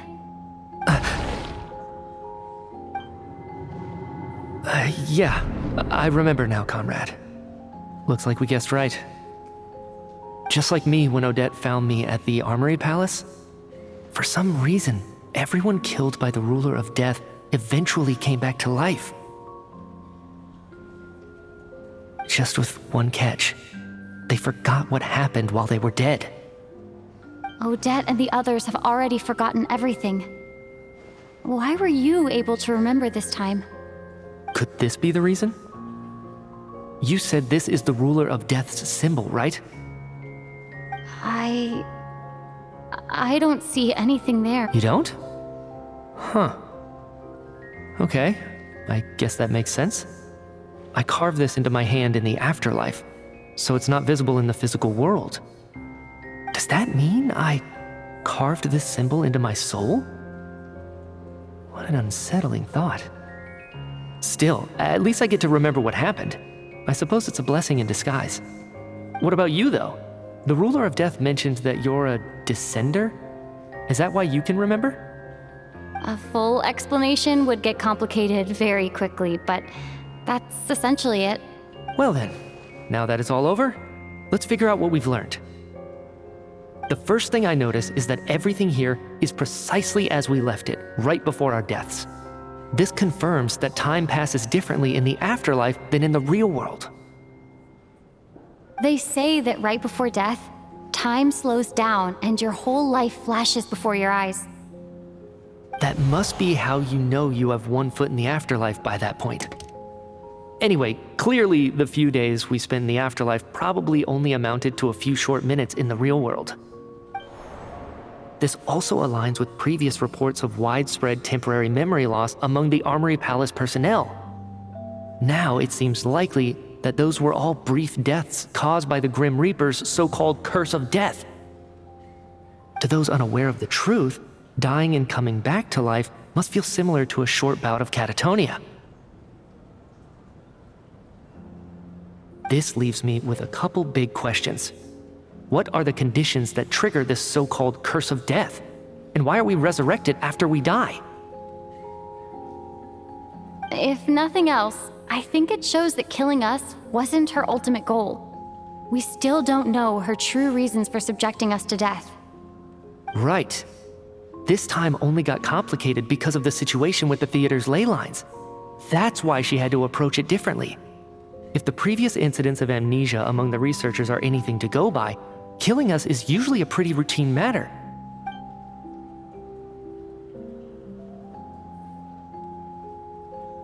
Come to think of it, wasn't I about to note something down before I died?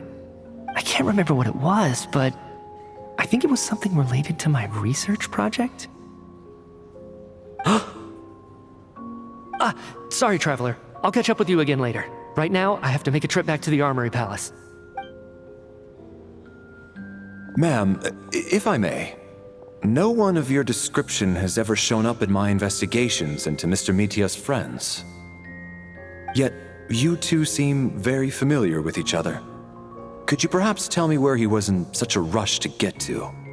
And, by the way, have we ever crossed paths?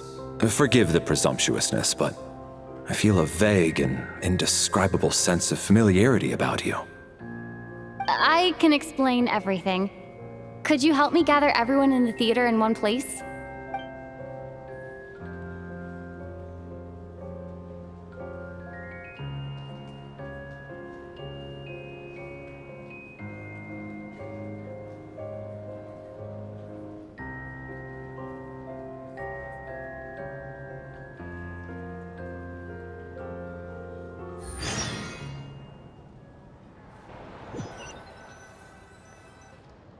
So Chuganov really is going to shut down the factory. I guess this theater incident actually did us some good after all. So, you said I promised to take you to the Armory Palace while we were in the afterlife, yes? I believe you. I think I even have a vague memory of it. Agreed. Let's check in on her first. The whole reason for our trip to the Armory Palace anyway is to figure out what's going on with her health.